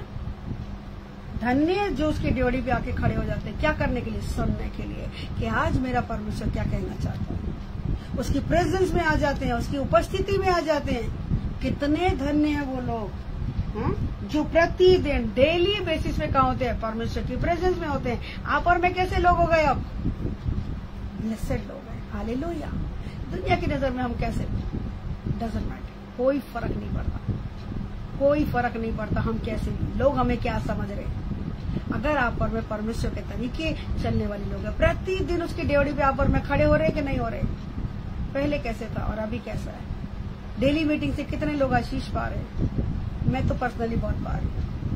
मैं बोल रही हूँ इसलिए नहीं, सच में ये वचन, ये जितना आपको बात कर रही है मुझे बात कर रही है। और बहुत कुछ सीखने को मिल रहा है, बहुत सी चीजें रिमाइंड हो रही हैं, और कंटिन्यूएशन में होने के कारण बहुत से छुटकारों को मैं देख रही हूँ जो काफी लंबे समय से नहीं हुए थे। वो इन दिनों में मैं अपनी पर्सनल लाइफ में देख रही हूँ, मिनिस्ट्री में देख रही हूँ मैं। ऐसी गवाहियां जो अच्छी अच्छी आ रही हैं, और वो किसमें होकर हम डिजर्व कर रहे हैं? प्रभु यीशु मसीह में होकर। प्रभु यीशु मसीह जो प्रतिदिन की हमारी संगति को होने के लिए अनुग्रह दे रहे, ये परमेश्वर का अनुग्रह है। सच में क्या आप और मैं ब्लेसेड हो रहे हैं, है ना? ये परमेश्वर का अनुग्रह है। और प्रतिदिन क्योंकि हम उसके ड्योढ़ी पे खड़े हो रहे हैं, और मेरे द्वारों के खंभों के पास दृष्टि लगाए रहते हैं। द्वार के खंभे बोले तो पिलर्स, द्वार के दरवाजे के पिलर का, वहां पर क्या करते हैं? मेरी दृष्टि लगा रहता है। अपना अपना टेक किस पे कर रहे हैं? परमेश्वर के वचन पे। उसके भवन में आके आराम पा रहे जो लोग, कितने लोग भवनों में आके आराम पाते हैं। कल भी बहुत बुरी हालत थी, लेकिन जब भवन से आई तब बिल्कुल चल गई। हालेलुया, प्रभु का धन्यवाद। जो उठ भी नहीं पा रही थी, चल नहीं पा रही, सच में परमेश्वर का सामर्थ अद्भुत तरीके से भवनों में काम करता है। उसके निकट आनंद की भरपूरी है ना। हालेलुया। धन्य है वो जो मेरे द्वारों के, परमेश्वर कह रहे हैं, मेरे द्वारों के खंभों के पास दृष्टि लगाए रहते। क्या दृष्टि लगा रहे? हम देख रहे हैं प्रभु आज क्या करने वाला है, आज मेरे लिए क्या करेगा परमेश्वर। आज मैं भवन जाऊंगी, आज मेरा कौन सा छुटकारा होगा। आप जैसा विश्वास लेके जाओगे वैसे ही होगा। कल एक बेटी से बात हो रही थी और उन्होंने बताया कि मैं आते आते रोती हुई आरती कि प्रभु आज मैं तेरे भवन जा रही हूँ, बस छुटकारा पाके आऊंगी। जबकि वचन मेरा कुछ और मुझे शेयर करना था, लेकिन उसके साथ साथ कुछ और से हो गया। और एंड में वो मेरे पास आई बेटी और मुझे कहने लगी आज का वचन तो मेरे लिए था भाई। मैंने कहा बस जो मैं घूमी वो शायद नहीं, यकीनन आपके लिए है ना। घर आने का मन ही नहीं होता। हाँ, दुआ कीजिए एक बड़ा सा हॉल दे दे परमेश्वर, बड़ी सी जगह दे दे एक बड़ा सा हॉल बना के, बहुत सारे कमरे बना के हम छोड़ दें, सारे के सारे हम एक साथ रहें। बहुत दिली तमन्ना है और मैं अपनी पर्सनल प्रार्थना में बहुत बार इस बात को मांगती हूँ, परमेश्वर ऐसा घर दे दे, ऐसा घर नहीं, ऐसी लाइन दे दे, बड़ी सी जगह दे दे कि जहाँ हम सारे मिलकर 24 घंटे बस लौलीन रहे तेरी प्रार्थनाओं में, लौलीन रहे तेरी सेवा में परमेश्वर, एक साथ एक जगह पर। ये मेरा सपना कह लो कि मेरी हार्ट डिजायर है और बहुत ज्यादा है। मैं मांगती हूँ परमेश्वर, ये मेरी हार्ट डिजायर है, अगर आपकी विल में है तो जरूर से आप पूरा करेंगे। और मैं विश्वास करती हूँ मरने से पहले इस डिजायर को परमेश्वर मेरी पूरा करेगा। हालेलुया। तो हम सब मांगते रहें और हम सबको मिलकर और गढ़कर इस काम को करना है। अकेले का काम नहीं, क्योंकि बड़े लेवल का काम है ना। जब बड़ी जगह देगा तो संभालने के लिए भी तो बहुत सारे लोग चाहिए। पिता ने तो बहुत साल पहले कह दिया था, हे छोटे झुंड मत डर, क्योंकि पिता को ये भाया कि तुझे एक बड़ा राज्य दे। और कल हमने सीखा कि परमेश्वर ऑलरेडी हमें एक राज्य दे चुका है। हाँ, टेरिटरी हमारी दिखाई नहीं दे रही थोड़ी सी दिखाई दे रही है, तो उस टेरिटरी को हमारी सीमाओं को परमेश्वर बढ़ाने जा रहा है। हालेलुया, आमीन। कितने लोग विश्वास करते हैं? मैं विश्वास करती हूँ आने वाले टाइम में हमारे पास एक बड़ी जगह होगी और परमेश्वर बहुत बार दिखा चुके हैं। और दिल्ली शहर में सच बता रही हूँ, एक बड़ी बेदारी आने वाली है। जो प्रार्थना करे और उस बेदारी का हिस्सा बनेगा, परमेश्वर का धन्यवाद, बहुत अच्छे से ऊंचे पर उठाएगा वो। उसमें किया परिश्रम बेकार नहीं जगह। दिल की इच्छा रखी है, जब बाकी तमन्नाओं को पूरा किया तो इस आशा को भी वो पूरा करेगा। हालेलुया। विश्वास करने वालों के लिए सब कुछ संभव है और मैं विश्वास करती हूँ परमेश्वर करेंगे। हालेलुया। क्योंकि उसने कहा है कि उसकी ओर दृष्टि लगाए रहते। मैं दृष्टि लगाए रहती हूँ परमेश्वर, एक दिन तो ऐसा होगा। जो जीवन आज पा रही हूँ, सालों पहले परमेश्वर ने बताया था, लेकिन लगता नहीं था कि ऐसा हो जाएगा। लेकिन वो बातें आज मैं अपने जीवन में पूरी होते देख रही हूँ। तो आने वाले टाइम के लिए परमेश्वर जो दिखा रहा है, क्या वो नहीं पूरा करेंगे? वो मेरे लिए भी पूरा करेंगे और वो आपके लिए पूरा करेंगे। आपको भी अंत तक बने रहना है, मुझे भी अंत तक बने रहना है और हम बहुत अच्छा कुछ देखेंगे। हम बहुत आयत की आशीष खुद भी पाएंगे और बहुत आयत से हम दूसरों के लिए भी आशीष का कारण बनेंगे। आमीन। हालेलुया। आगे बढ़ेंगे। क्योंकि जो मुझे पाता है, किसको पाता है? शिक्षा को पाता है, जो परमेश्वर की बुद्धि को पाता है, जो परमेश्वर की समझ को पाता है, परमेश्वर के ज्ञान को पाता है, उसके लिए लिखा है क्योंकि जो मुझे पाता है वो जीवन को पाता है। हालेलुया। जीवन क्या है? और यह वो उससे प्रसन्न होता है। कौन कह रहा है? शिक्षा मेरी सुनो। शिक्षा कह रही है मेरी सुनो। जो मुझे पाता है क्या होता है? जो मुझे पाता है वो जीवन को पाता है। जीवन बोले तो परमेश्वर की आज्ञाएं जीवन है। पढ़ा था कि नहीं पढ़ा था? कल पढ़ा था हमने। जब तू उसको मानेगा, नीति वचन 4 और 7 निकाल लीजिए जरा, अगर भूल गए हैं तो। कल ही हमने पढ़ा। तेरा जीवन यही है, मेरी आज्ञाओं को मान, इससे तू जीवित होगा, जीवित रहेगा। हे मेरे पुत्र, मेरी बातों को माना कर। 7 का 1 और 2। मेरी बातों को माना कर, मेरी आज्ञाओं को अपने मन में रख छोड़, मेरी आज्ञाओं को मान, इससे तू जीवित रहेगा। 4थे अध्याय में क्या लिख रहा है? 7 में लिख रहा है, मेरी शिक्षा को अपनी आंख की पुतली जान, इनको अपनी उंगलियों में बांध, अपने हृदय की पटिया पे लिख ले, है ना। 4 में क्या कह रहे हैं? 4 का 4 क्या कह रहे हैं? मेरा पिता मुझे ये कहकर सिखाता था। मुझे ये कह के सिखाते थे वो। क्या? तेरा मन मेरे वचन पर लगा रहे। तेरा मन मेरे वचन पे लगा रहे। तू मेरी आज्ञाओं का पालन कर तो तू जीवित रहेगा। मेरी आज्ञाओं का पालन कर फिर तू जीवित रहेगा। इसका 20-21 भी पढ़ दीजिए। तेरा भी कल हमने पढ़ा था ना। शिक्षा को पकड़े रहे। शिक्षा को पकड़े रहे, उसे छोड़ ना दे, उसकी रक्षा कर, शिक्षा की रक्षा कर के वो तेरी आंखों से ओझल न हो जाए, क्योंकि यही तेरा जीवन है। 10वीं आयत में भी बहुत अच्छा लिखा है, हे मेरे पुत्र मेरी बातें सुनकर ग्रहण कर, तब तू बहुत वर्ष तक जीवित रहेगा। बहुत वर्ष तक हमारी जिंदगी है ये वचन, ये आज्ञाएं मानना, ये शिक्षा को पकड़ना हमारी जिंदगी है। अगर आप जीना चाहते हैं, जीवन बोले तो अच्छी जिंदगी पाना चाहते हैं, तो परमेश्वर क्या कह रहे हैं? क्या कर? मेरी बातों को मान। नीति वचन 8 में आ जाएंगे वापस, क्योंकि जो मुझे पाता है वो जीवन को पाता है और यहोवा उससे प्रसन्न होता है। और प्रभु अगर आपसे मुझसे प्रसन्न है तो बल्ले बल्ले हुई कि नहीं हुई? हालेलुया। कितने लोग बल्ले बल्ले चाह रहे हैं? बल्ले बल्ले हो जाए साड़ी दे, है ना। हम गीत गाते, बल्ले बल्ले यीशु तेरी बल्ले बल्ले, रखे या शैतान तू पैर थले। पैरों के नीचे अगर शैतान को रखना है तो उसकी आज्ञाओं को पकड़ के रखना पड़ेगा, उसके वचन की अधीनता में रहना पड़ेगा। याकूब 4:7 कहता है, हालेलुया। 4:6 में लिखा है कि परमेश्वर के निकट आओ तो वो भी तुम्हारे निकट आएगा। 7 में लिखा है कि पहले परमेश्वर के अधीन हो जाओ, फिर शैतान का सामना करो, तब शैतान तुम्हारे सामने से भाग जाएगा। हालेलुया। अधीनता में आए बिना, वचन को पकड़े बिना। आज संसार के लोग क्या कर रहे हैं? वचन नहीं पकड़ रहे, बाकी मार धाड़ में लगे पड़े हैं। सालों से हजारों लाखों रुपए लगाने पर लगे हुए हैं। क्या करने के लिए? क्या करने के लिए? दुष्ट आत्माएं भगाने के लिए। कभी किसी पीर फकीर के, कभी किसी बाजार पे, कभी किसी दरवाजे पे, कभी किसी दरवाजे पे। सब कुछ अलाएं बलाएं उतारने के लिए। पता नहीं, कभी चौराहों पे कुछ कर रहे, कभी बस हमारी बला उतर जाए, भले किसी और के साथ जाए, दफाओ हमारे यहाँ से उतरे। लेकिन मैं बता दूं, किसी भी तरीके से अला बला नष्ट नहीं होती, वो सिर्फ ट्रांसफर होती है। केवल प्रभु यीशु के नाम से दुष्ट आत्माएं नाश होती है। हालेलुया। और वो परमेश्वर ने हमें भी शक्ति दी है। शत्रु की सारी सामर्थ्य हमें भी शक्ति मिली हुई है। हालेलुया। Praise the Lord. हम कोई छोटी मोटी हस्ती नहीं है। दुनिया के लोग जिन बातों के पीछे भाग रहे, जब हम भी यीशु को नहीं जानते थे, हम भी उन्हीं कर्म कांडों को कर रहे थे। हम किसी पे दोष नहीं दे रहे, लेकिन प्रभु ने हमारी दुहाइयों को देखा, सुना, हमारे ऊपर अनुग्रह किया। परमेश्वर की कृपा ने हमें मन फिराव का मौका दिया। हम प्रार्थना करेंगे, ऐसे जो शैतान के जकड़े हुए लोग हैं, परमेश्वर उनकी बंद बुद्धि खोले।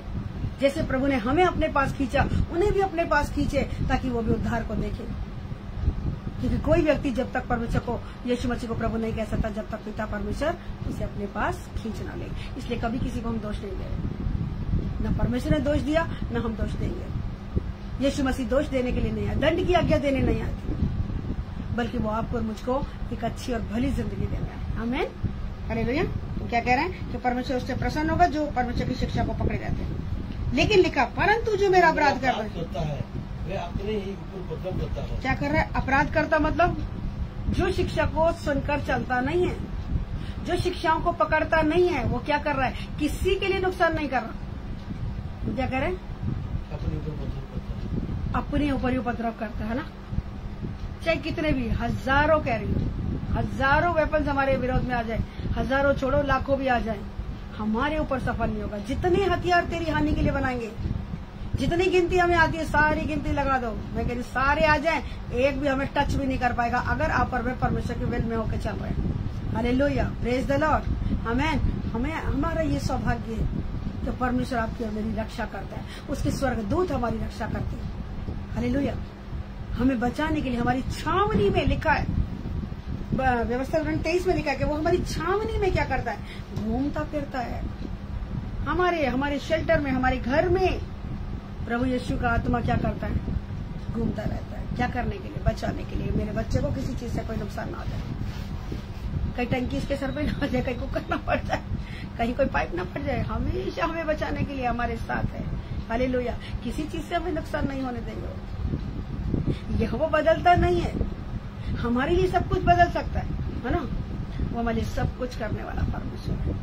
बहुत ही प्यारा और हसीन परमेश्वर है। हालेलुया। प्यार आता है, जब उससे बातें करते हैं, उसके साथ समय बिताते हैं, मजा आता है कि इस समय को कभी, ये समय कभी खत्म ही ना, चलता रहे, है ना। जिसको प्यार हो जाएगा वो ऐसे ही करेगा, अपने प्रेमी के साथ बैठ के उसे आनंद आएगा, है ना। आपने और मैंने जितने लोग यीशु को प्यार करते, दिल से करते, उन्हें परमेश्वर की संगतियों में आनंद आएगा। वो 1 घंटा चले, 4 घंटे चले, पता ही नहीं लगेगा। लेकिन जिन्हें प्यार नहीं है वो बस घड़ी देखते रह जाएंगे। आधा घंटा हो गया, मैं भी देख लूं, ओहो 6 बजने वाले, सिस्टर जी वचन कब खत्म होगा, कब खत्म करे तो हम अपना काम शुरू करें, है ना। खुदा से बढ़कर कुछ भी नहीं है, लेकिन समय में बंधे हुए हैं, तो हम इस बात को पढ़ के हम आगे बढ़ेंगे थोड़ा सा। परंतु जो मेरा अपराध करता है वो अपने ही पर उपद्रव करता है, और जितने मुझसे बैर रखते हैं वो मृत्यु से, एक छोटा सा स्टार बना हुआ है जो अपराध करता है, 8:36, जिसकी मुझसे भूल के कारण भेंट नहीं होती, जिसकी मुझसे भूल के कारण भेंट नहीं होती, भूल के कारण, अनजाने में भी गलती कर रहे हैं। क्या कह रहा है परमेश्वर, अपने ऊपर उपद्रव कर रहे हैं, वायलेंस का स्पिरिट ला रहे हैं, नुकसान का स्पिरिट ला रहे हैं, नाश होने वाला स्पिरिट ला रहे हैं, अपने ऊपर उपद्रव कर रहे हैं, किसी का नुकसान नहीं करेंगे। जितने लोग प्रभु यीशु मसीह को रिजेक्ट करते हैं वो जीवन को रिजेक्ट करते हैं। हो सकता है आज आपके और मेरे जीवन में कहीं रिजेक्शन आया हो। एक वचन मुझे, एक रेफरेंस मुझे याद दिला रहा है, मेरा मत्ती का 8वां अध्याय निकालेंगे, हम पढ़ते हैं उसको।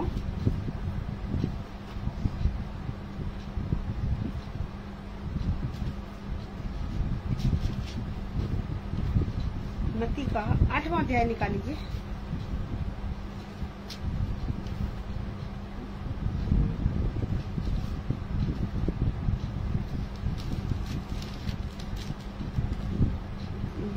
पढ़ रहे थे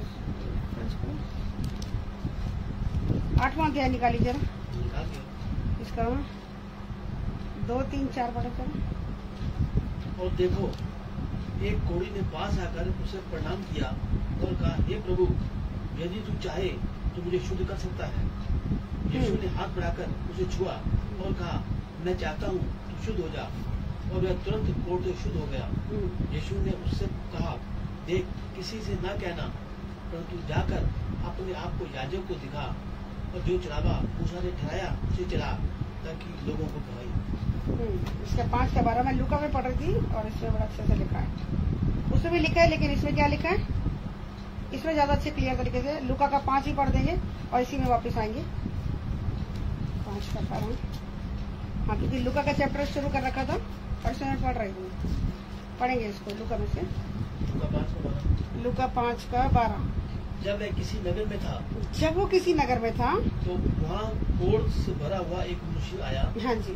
और यीशु को देखकर मुंह के बल गिरा और विनती की, हे प्रभु, यदि तू चाहे तो मुझे शुद्ध कर सकता है। क्या कह रहा है, बड़े ध्यान से सुनिएगा। यहाँ लिखा, एक व्यक्ति जब वो किसी नगर में था, नाम नहीं लिखा, यह नाम नहीं लिखा, किसी नगर में था, तो वहाँ कोढ़ से भरा हुआ एक मनुष्य आया।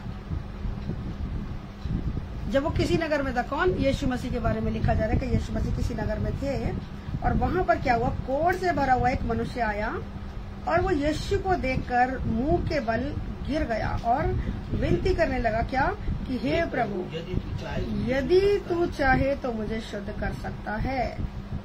तो यीशु ने क्या किया, उसने हाथ बढ़ाकर छुआ, मैं चाहता हूँ तू शुद्ध हो जा, और कहा कि मैं चाहता हूँ कि तू शुद्ध हो जा, उसका कोढ़ तुरंत जाता रहा। और उसका कोढ़ तुरंत जाता रहा। आज हो सकता है आप और मैं अपनी परिस्थितियों से बोल रहे हो, आज शायद कोई दुनियावी कोढ़ ना हुआ हो, लेकिन कोढ़ किसको दिखाता है, पाप को दिखाता है। व्यवस्था विवरण लिखेंगे तो वहाँ पर कोढ़ की बीमारी लिखी हुई है, और जिसको कोढ़ हो जाता था वो छावनी से बाहर रहता था। हम पढ़ सकते हैं, व्यवस्था विवरण में पढ़ सकते हैं इस बात को। उसको परमेश्वर की प्रेजेंस में आने की अनुमति नहीं थी, छावनी से बाहर रहता था। हमने उसको, उस रेफरेंस को हमने पढ़ा थोड़े दिन पहले, मूसा वाले। मूसा पे जब लोग दोष लगाते, लोग नहीं, उसके भाई और बहन, जब मूसा ने एक अन्य जाति की स्त्री से, शून्यमीन स्त्री से विवाह कर लिया, तो उसके भाई हारून और वो मरियम क्या करने लगे, मूसा पे दोष लगाने लगे कि क्या मूसा से ही परमेश्वर बात करता है, हमसे बात नहीं करता, बताओ जरा। बड़े अपने आप को परमेश्वर का जन बता रहा है और दूसरी जाति की लड़की से शादी कर ली, क्योंकि वचन में लिखा है ना तो अन्य जाति में हमको लड़की देनी है और न ही अन्य जाति से लड़की लेनी है। हमें मसीह लोग हैं और मसीह का डर रखने वाली ही बेटियां हमें चाहिए। हमें बेटे भी ऐसे चाहिए जो मसीह को मानते हैं, और अगर नहीं मानते, आपको पसंद है तो उन्हें यीशु का वचन दीजिए, बपतिस्मा दिलवाइए और उसके बाद शादी कीजिए। अगर बिना इसकी शादी कर दी तो बहुत प्रॉब्लम में रहेगी लाइफ, कभी लाइफ ब्लेसेड नहीं होगी। ये वचन बता रहा है। तो ऐसे ही मूसा ने जब शूनेमिन स्त्री से शादी की तो क्या किया, उसके भाई और बहन उसके ऊपर कुड़कुड़ाने लगे। परमेश्वर ने कहा वो मेरा जन है, अगर उसने बुरा भी कर दिया, तू कौन होती है मेरे दास को बोलने वाली, है ना? मैं उससे अपने आप बात कर लूंगा। मैं फेस टू फेस उससे बात करने वाला व्यक्ति, मैं उससे फेस टू फेस बातें करता हूँ, मैं उससे अपने आप हिसाब ले लूंगा। Who are you? परमेश्वर पूछ रहे कौन हो तुम, दोष लगाने वाले उस पर। परमेश्वर के चुने हुए पे कौन दोष लगाएगा? लेकिन जब उन्होंने दोष लगा दिया तो क्या हुआ? परमेश्वर क्या कहा, मेरी छावनी में आओ जाए, तंबू के बाहर मिलो जरा मुझे। और क्या हुआ? उनको कोड़ हो गया, मरियम को कोड़ हो गया, लिखा सफेद कोड़ हो गया, साफ लिखा है वहां पे सफेद कोड़ हो गया। और उसको देखकर उसका भाई डर गया, माफी मांग ली, भाई बचा ले। मूसा के पास भागे भाई प्रार्थना कर, तो कोड़ से भर गई। और समय ठहराया गया कि इतने टाइम तक तो छावनी के अंदर नहीं आएगी। जब उसने अपनी गलती का पश्चाताप किया तब उसको आने का मौका मिला, छावनी परमेश्वर के प्रेजेंस में आने का मौका मिला। आज कोड़ क्या दिखाता है? हमारे पापों को दिखाता है। परमेश्वर ने क्या कहा? बीते दिनों में हमने पढ़ा था वो वचन, जब तुम मुझे अशुद्ध भेंटे चढ़ाते हो, कौन चाहता है कि तुम मेरे आंगनों में आए? भला होता कि कोई मनुष्य की वाड़ी बंद कर देता चर्च का, कोई तुम्हें अंदर एंट्री भी ना करने देता। जब आप और मैं परमेश्वर को अशुद्ध भेंटे चढ़ाते हैं, परमेश्वर को पसंद नहीं आता कि आप परमेश्वर के अंदर, परमेश्वर के भवन में एंट्री भी करो। जब हम चंगे हो जाते हैं, यहाँ साफ लिखा है, पढ़ेंगे इस आयत को दोबारा, कि वो मनुष्य जब आया और मनुष्य को यीशु को देखकर मुंह के बल गिरकर विनती करने लगा। आज लोग अकड़ के हमारे लिए प्रार्थना कर रहे हो कि नहीं कर रहा? कर रहे हो कि नहीं कर रहे? भाई सबर नहीं है, विनती तो नाम ही दूर कर दो। अकड़ के ऐसे दंड बजा के करेंगे कि भैया बात नहीं करे, चलो जी हम तो एक तरफ, हम नहीं आ रहे संगति में, हमारे ऊपर एहसान करके आते कुछ लोग। जरा मत कीजिए मुझ पे एहसान, मत कीजिए किसी और पे एहसान, अपने आप पर एहसान कर लीजिए। खुदा की हुजूरी में आते तो खुदा से मिलने आइए और खुदा से उम्मीदें लगाइए। खुदा से उम्मीद लगाएंगे तो ना उम्मीद नहीं होना पड़ेगा। प्रभु आपको और मुझको बचाना चाहता है।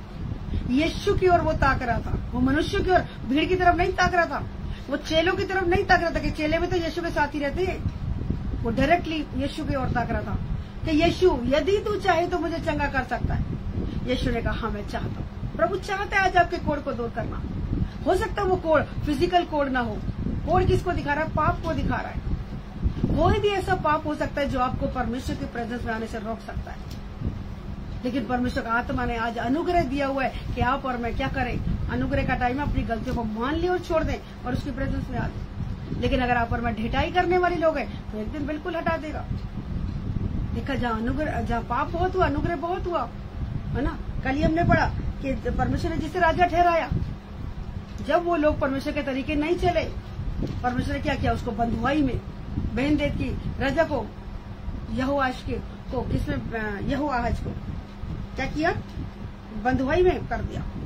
17 साल राज्य कर रहा, वो राजा था लेकिन बंधुआई में चला गया। आप और मैं राजा हैं, अगर आप और मैं भी वचन के अनुसार नहीं चलेंगे बंधुआई में चले जाएंगे। आज बहुत से लोग बंधुआई में, कोई बीमारी की बंधुआई में, कोई कर्जे की बंधुआई में, कोई गरीबी की बंधुआई में, कोई लड़ाई झगड़े की बंधुआई में, कोई व्यभिचार की बंधुआई में, कोई शराब की बंधुआई में, कोई गुटखे की बंधुआई में। आज मसीह लोग बंधुआई में पड़े। क्यों? क्योंकि शिक्षा को नहीं पकड़ रहे, आज्ञा पालन नहीं कर रहे। इस कारण उनके ऊपर भारी श्राप पड़ा हुआ है। 10वां हिस्सा नहीं देते, इस कारण भारी श्राप पड़ा है। समय का 10वां नहीं देते, समय को चुराते। 24 घंटे खुदा ने दिए, दिन का 10वां हिस्सा 2.5 घंटा परमेश्वर को नहीं देने को टाइम है। सुबह से लेकर रात तक मोबाइलों में घुसने के लिए टाइम है, टीवी देखने को टाइम है, दोस्तों के साथ गप्पे लड़ाने को टाइम है, दोस्तों के साथ घूमने को टाइम है, पर खुदा की हुजूरी में बैठने को टाइम नहीं। और लगा भी लिया, गलती से लगा भी लिया तड़का, और उसके बाद अगर सारा दिन पाप में गिरे पड़े हो तो वो 2.5 घंटे का तड़का बचाएगा नहीं आप। अगर कोई गलत फहमी में कि मैंने चलो प्रार्थना तो कर ली, प्रार्थना तो कर ली, सारा दिन पाप में घुसा हुआ, क्या हो गया? प्रार्थना तो कर ली, प्रभु बचा लेगा। जानबूझ के अगर पाप कर रहे हैं तो फिर कोई बलिदान बाकी नहीं है। इब्रानियों 10:26 लिख के रख लेना बाइबल के फ्रंट में। जानबूझ के अगर पाप करने वाले लोग हैं तो, उस कैटेगरी के लोग हैं तो परमेश्वर नहीं बचाएगा। इसलिए बहुत केयरफुल होकर चलने वाला जीवन है। तो यहाँ परमेश्वर कह रहा है, यहाँ वो बंदा कह रहा है कि मैं चाहता, यदि तू चाहे तो मुझे शुद्ध कर। तो यीशु ने कहा हाँ मैं चाहता हूँ। आज कोई भी पाप है परमेश्वर चाहता है। शायद आप कह रहे हैं प्रभु मेरी दुआई सुन नहीं रहा, तू मेरी प्रार्थना को तू नहीं सुन रहा। प्रभु कह रहा तेरे पाप के कारण नहीं सुनाई दे। यहोवा का हाथ ऐसा छोटा नहीं हो गया कि सुन ना सके। तेरे पापों के कारण तेरी भलाई नहीं हो रही। तो आज कहीं कोई पाप का कोड तो मेरे अंदर नहीं आ गया। कोड क्या था अंदर के? नामान का कोड क्या था? शरीर के ऊपर था। ऊपर से तो वो एक अच्छा सेनापति था, है ना, और अच्छे से ड्रेसअप होके जाता था, लेकिन जब वो कपड़े उतारता अंदर कोड से भरा हुआ था। वो दासी जो प्रभु की दासी थी, हाँ, वो बेटी जिसने उसके कोड को देखा और उसने क्या कहा, एलीशा के पास होता तो एलीशा के पास चला जाए तो परमेश्वर के जन के पास जाए तो वो तेरे कोड को चंगा कर सकता है। उस छोटी सी बच्ची के द्वारा वो अंदर का कोड उसका प्रकट हुआ और उसने देखकर क्या क्या, परमेश्वर के जन के पास जा, तेरे कोड को ठीक कर देगा। ये कोड अंदर होता है, अंदर। आज ये पाप का कोड लोगों के अंदर बसा हुआ है। क्रोध का कोड है, ईर्ष्या का कोड है, जलन का, डाह का कोड बहुतों के अंदर काम कर रहा है। बहुतों के चेहरे, कल रात को मैं प्रार्थना करी थी, बहुतों के चेहरे दिखाए और 2-3 दिन से लगातार दिखा रहा मुझे कि इन लोगों के अंदर जलन और डाह का आत्मा काम कर रहा है। और प्रार्थना कर रहे थे, कल भी हम प्रार्थना कर रहे थे, यूनिटी के लिए हमें प्रार्थना करनी है। बाहर से हम बहुत अच्छे दिखा सकते हैं, लेकिन अंदर से अगर कड़वाहट है, किसी को नुकसान नहीं दे रहे, ये कोड आपको नुकसान करेगा। ये पाप का कोड आपको परमेश्वर की प्रेजेंस से दूर कर देगा। प्रेजेंटली आप प्रेजेंट में परमेश्वर की उपस्थिति में हो सकते हो, भवन में हो सकते हो, लेकिन खुदा का आत्मा आपको टच नहीं करेगा, आपकी जिंदगी को नहीं बदलेगा, आपकी लाइफ को ब्लेसेड नहीं करेगा।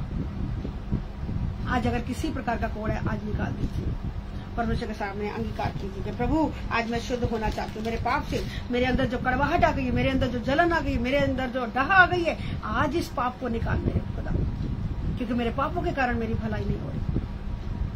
जितना दीनता नम्रता कर रही हूँ या कर रहा हूँ, मुझे तो बहुत अच्छे लेवल पे होना चाहिए था, बहुत सुपर ब्लेसेड होना चाहिए था, लेकिन आज भी अगर ब्लेसेड नहीं हो तो कारण क्या है? मेरा ही कोई कोड है। आज वो कोड हर एक के जीवन का, जिसके अंदर ये कोड है, आज निकल के जाए। और लिखा हाँ मैं चाहता हूँ कि तू शुद्ध हो जा। तब उसने उसे चिताया। किसने? यीशु मसीह ने उस कोड़ी को चिताया। किसी से मत कहना, क्या कह रहे? किसी से ना कहना, परंतु जाके किसको दिखा? याजक को ठहराया था कि ये पापी है या नहीं है, इसको वॉच कर, जज कर भाई, तू चेक कर इसको जरा। और जब याजक चेक कर लेगा तो क्या है?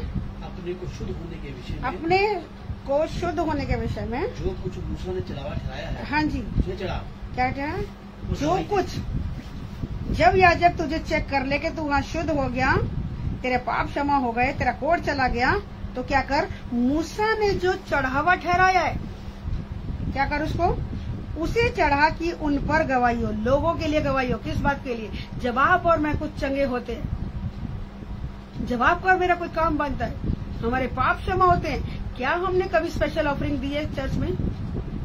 कभी दी है? नहीं दी। वचन कह रहा है जो मूसा ने चढ़ावा ठहराया था। आज हम डॉक्टर के, दुनियावी डॉक्टरों के पास जाते हैं, बड़ी बड़ी बीमारियां लाखों रुपए लग जाते हैं, लेकिन प्रभु के पास आते सेकंडों में वो ठीक करता है, बिना पैसे के ठीक करता है। क्या कभी कोई स्पेशल ऑफरिंग चढ़ाई है? नहीं चढ़ाई। क्या हो गए? दोषी हो गए। खाना तो खाया होटल में जाके, लेकिन पेमेंट देके नहीं आए। खाना तो बटर मलाई, क्या बोलते हैं, पनीर कोफ्ता खा के आए, बटर चिकन खा के आए, मलाई कोफ्ता खा के आए, शाही पनीर खा के आए, पैसा दाल का डाल के आए। क्या हो गए? कर्जदार हो गए। मेरे साथ भी ऐसा होता था और मेरे को परमेश्वर ने सिखाया, इन्हीं शब्दों से मुझे सिखाया कि बेटा तूने जिस जगह तू जा रही है वहां तूने जितना तेरे को देना चाहिए था, जितनी तूने आशीष पाई, तूने उनका लौटाया नहीं। और मैं अपनी नजर में सही थी और मैंने कहा परमेश्वर मैं तो हमेशा चढ़ावा चढ़ा के आती हूँ। प्रभु ने कहा तूने खाया बटर चिकन और तूने दाल की पेमेंट की है। समझ गई। मैंने कहा परमेश्वर तेरा वचन कहता है जो अपने अपराधों को मान लेता, छोड़ देता, उस पर दया की जाएगी। मुझे क्या करना है? और मैंने सोने के टॉप्स पहने हुए थे, पूरे 1 तोले के थे। प्रभु ने कहा इसको उतार और डाल के आ जा, वहां पे भवन में डाल के आ जा, क्योंकि तूने आशीष पाई है। आज जितनों ने आशीष पाई है, खुदा का आत्मा बात करे, परमेश्वर के भंडार भरे रहे। क्यों? ताकि लोगों पे आशीष आए, लोगों के ऊपर गवाही हो कि जब भवन भरे रहेंगे तभी तो किसी को देने लायक बनेंगे। आप ही लोगों के सहयोग के द्वारा, हम सबके सहयोग के द्वारा इतने लोगों तक पहुंचे, परमेश्वर को महिमा मिले, जो इतने टाइम में कभी नहीं पहुंचे थे। जॉय मंथ में, लास्ट मंथ में, जून मंथ में बहुत लोगों तक पहुंचे। इस महीने बहुत लोगों तक पहुंच रहे हैं और बहुतों तक पहुंचना है। अभी नहीं पहुंच पा रहे, कारण क्या है? कारण क्या है? आप और मैं कहीं ना कहीं नहीं परमेश्वर, हम ठोकर का कारण नहीं बनेंगे। हमने बहुत सी आशीषें पाई, लेकिन हमने कभी भी स्पेशल ऑफरिंग नहीं चढ़ाई है। प्रभु ने मुझे सिखाया कि ये कान के होता, और मुझे वो बहुत ज्यादा पसंद थे। मैं उसको देना नहीं मांगती। मैंने कहा इसके बदले परमेश्वर मैं कुछ अमाउंट दे दूं। परमेश्वर का नहीं, तेरी प्रेशियस चीजों को उतार के दे दे। सोने के थे, मैंने उतार के दे दिए। मैं अपनी बड़ाई नहीं मार रही, लेकिन मैं आपको बता रही हूँ, क्योंकि इस वचन ने मुझे बात की थी कि जब आप और मैं परमेश्वर से आशीषें पाते, हम कभी भी भवनों में स्पेशल ऑफरिंग्स नहीं डालते। हम डालते तो हम 10 का नोट, 5 का नोट, आप कितना भी डालो, कोई फर्क नहीं पड़ेगा, मुझे फर्क नहीं पड़ेगा। खुदा ने अगर सेवा के लिए मुझे खड़ा किया तो उस सेवा को वही आगे बढ़ाएंगे और कर रही है। सेवा चल रही है और अच्छे से चल रही है ना। जितने लोग फेथफुल हैं, उनके फेथफुलनेस के, हमारी फेथफुलनेस के द्वारा परमेश्वर सेवा को बढ़ा रहे हैं। लेकिन जो लोग फेथफुल नहीं है, जो लोग इस वचन को नहीं पढ़ते, नहीं मानते, परमेश्वर हिसाब देता है ना। मैं किसी पे दंड नहीं लेकर कह रही, मैं दोष नहीं लगा रही। लेकिन जब आपने और मैंने बड़ी बड़ी गवाहियों को पाया है, बड़े बड़े चिन्ह और चमत्कारों को पाया, क्या हमने कभी स्पेशल ऑफरिंग उस बात के लिए दी है? नहीं दी। यहाँ वचन कह रहा है कि मूसा ने चढ़ावा ठहराया है, उसे चढ़ा कि उन पर गवाही हो, सुनने वालों पे गवाही हो, कि स्पेशल भेंट नाम लिख के स्पेशल ऑफरिंग करके ऑफरिंग बैग में डाल देना। जब कभी आपको परमेश्वर का आत्मा बात करे, परमेश्वर ने मुझे बात करी और मैंने गुप्त में जाके दिया, और जैसी देके वापस आई, बस मेरी वाइफ ने मुझे फोन किया, सुमन बहन ये क्या कर रही हो, ये क्या डाल के चले गए? मैंने कहा क्या हो गया? बोले हमने तो सोचा आपके एनवलप में जैसे आप ऑफरिंग डाल के जाते हो वही होगा, लेकिन जब हमने खोला इसमें तो गोल्ड की वो इयररिंग्स हैं बड़े बड़े। मैंने कहा आपने तो सिखाया मुझे, परमेश्वर की आत्मा ने सिखाया, आप लोगों ने सिखाया कि जैसा प्रभु का आत्मा कहता है वो ऐसा कर दो। तो प्रभु की आत्मा ने, आपने मुझे नहीं बोला कि मैं उतार के दे दूं, मैं किसी को नहीं बोली कुछ सोना उतार के दे दो, मैं नहीं कह रही। लेकिन जैसा प्रभु की आत्मा ने मुझे कहा, जैसा प्रभु का आत्मा आपको कहता है, जब आप और मैं परमेश्वर के कहे अनुसार करते हैं, परमेश्वर का आत्मा में भरपूरी से देता है। हमें और आज तक किसी बात की घट नहीं, और मैंने देना सीखा। मैं जब जब आशीष पाती मैं तुरंत हाथ बढ़ाती। क्यों? क्योंकि परमेश्वर ने एक मूसा के द्वारा क्या ठहराया, मूसा ने चढ़ावा ठहराया, और इसका एक छोटा सा स्टार बना हुआ है। हम इसको पढ़ देंगे, उस पर गवाही, और हम इसके बाद प्रार्थना में चलेंगे। परंतु उसकी चर्चा और भी फैलती गई, है ना, और भीड़ की भीड़ उसे सुनने के लिए और अपनी बीमारियों से चंगा होने के लिए इकट्ठी हुई। परंतु वो जंगलों में अलग रहकर क्या करता था?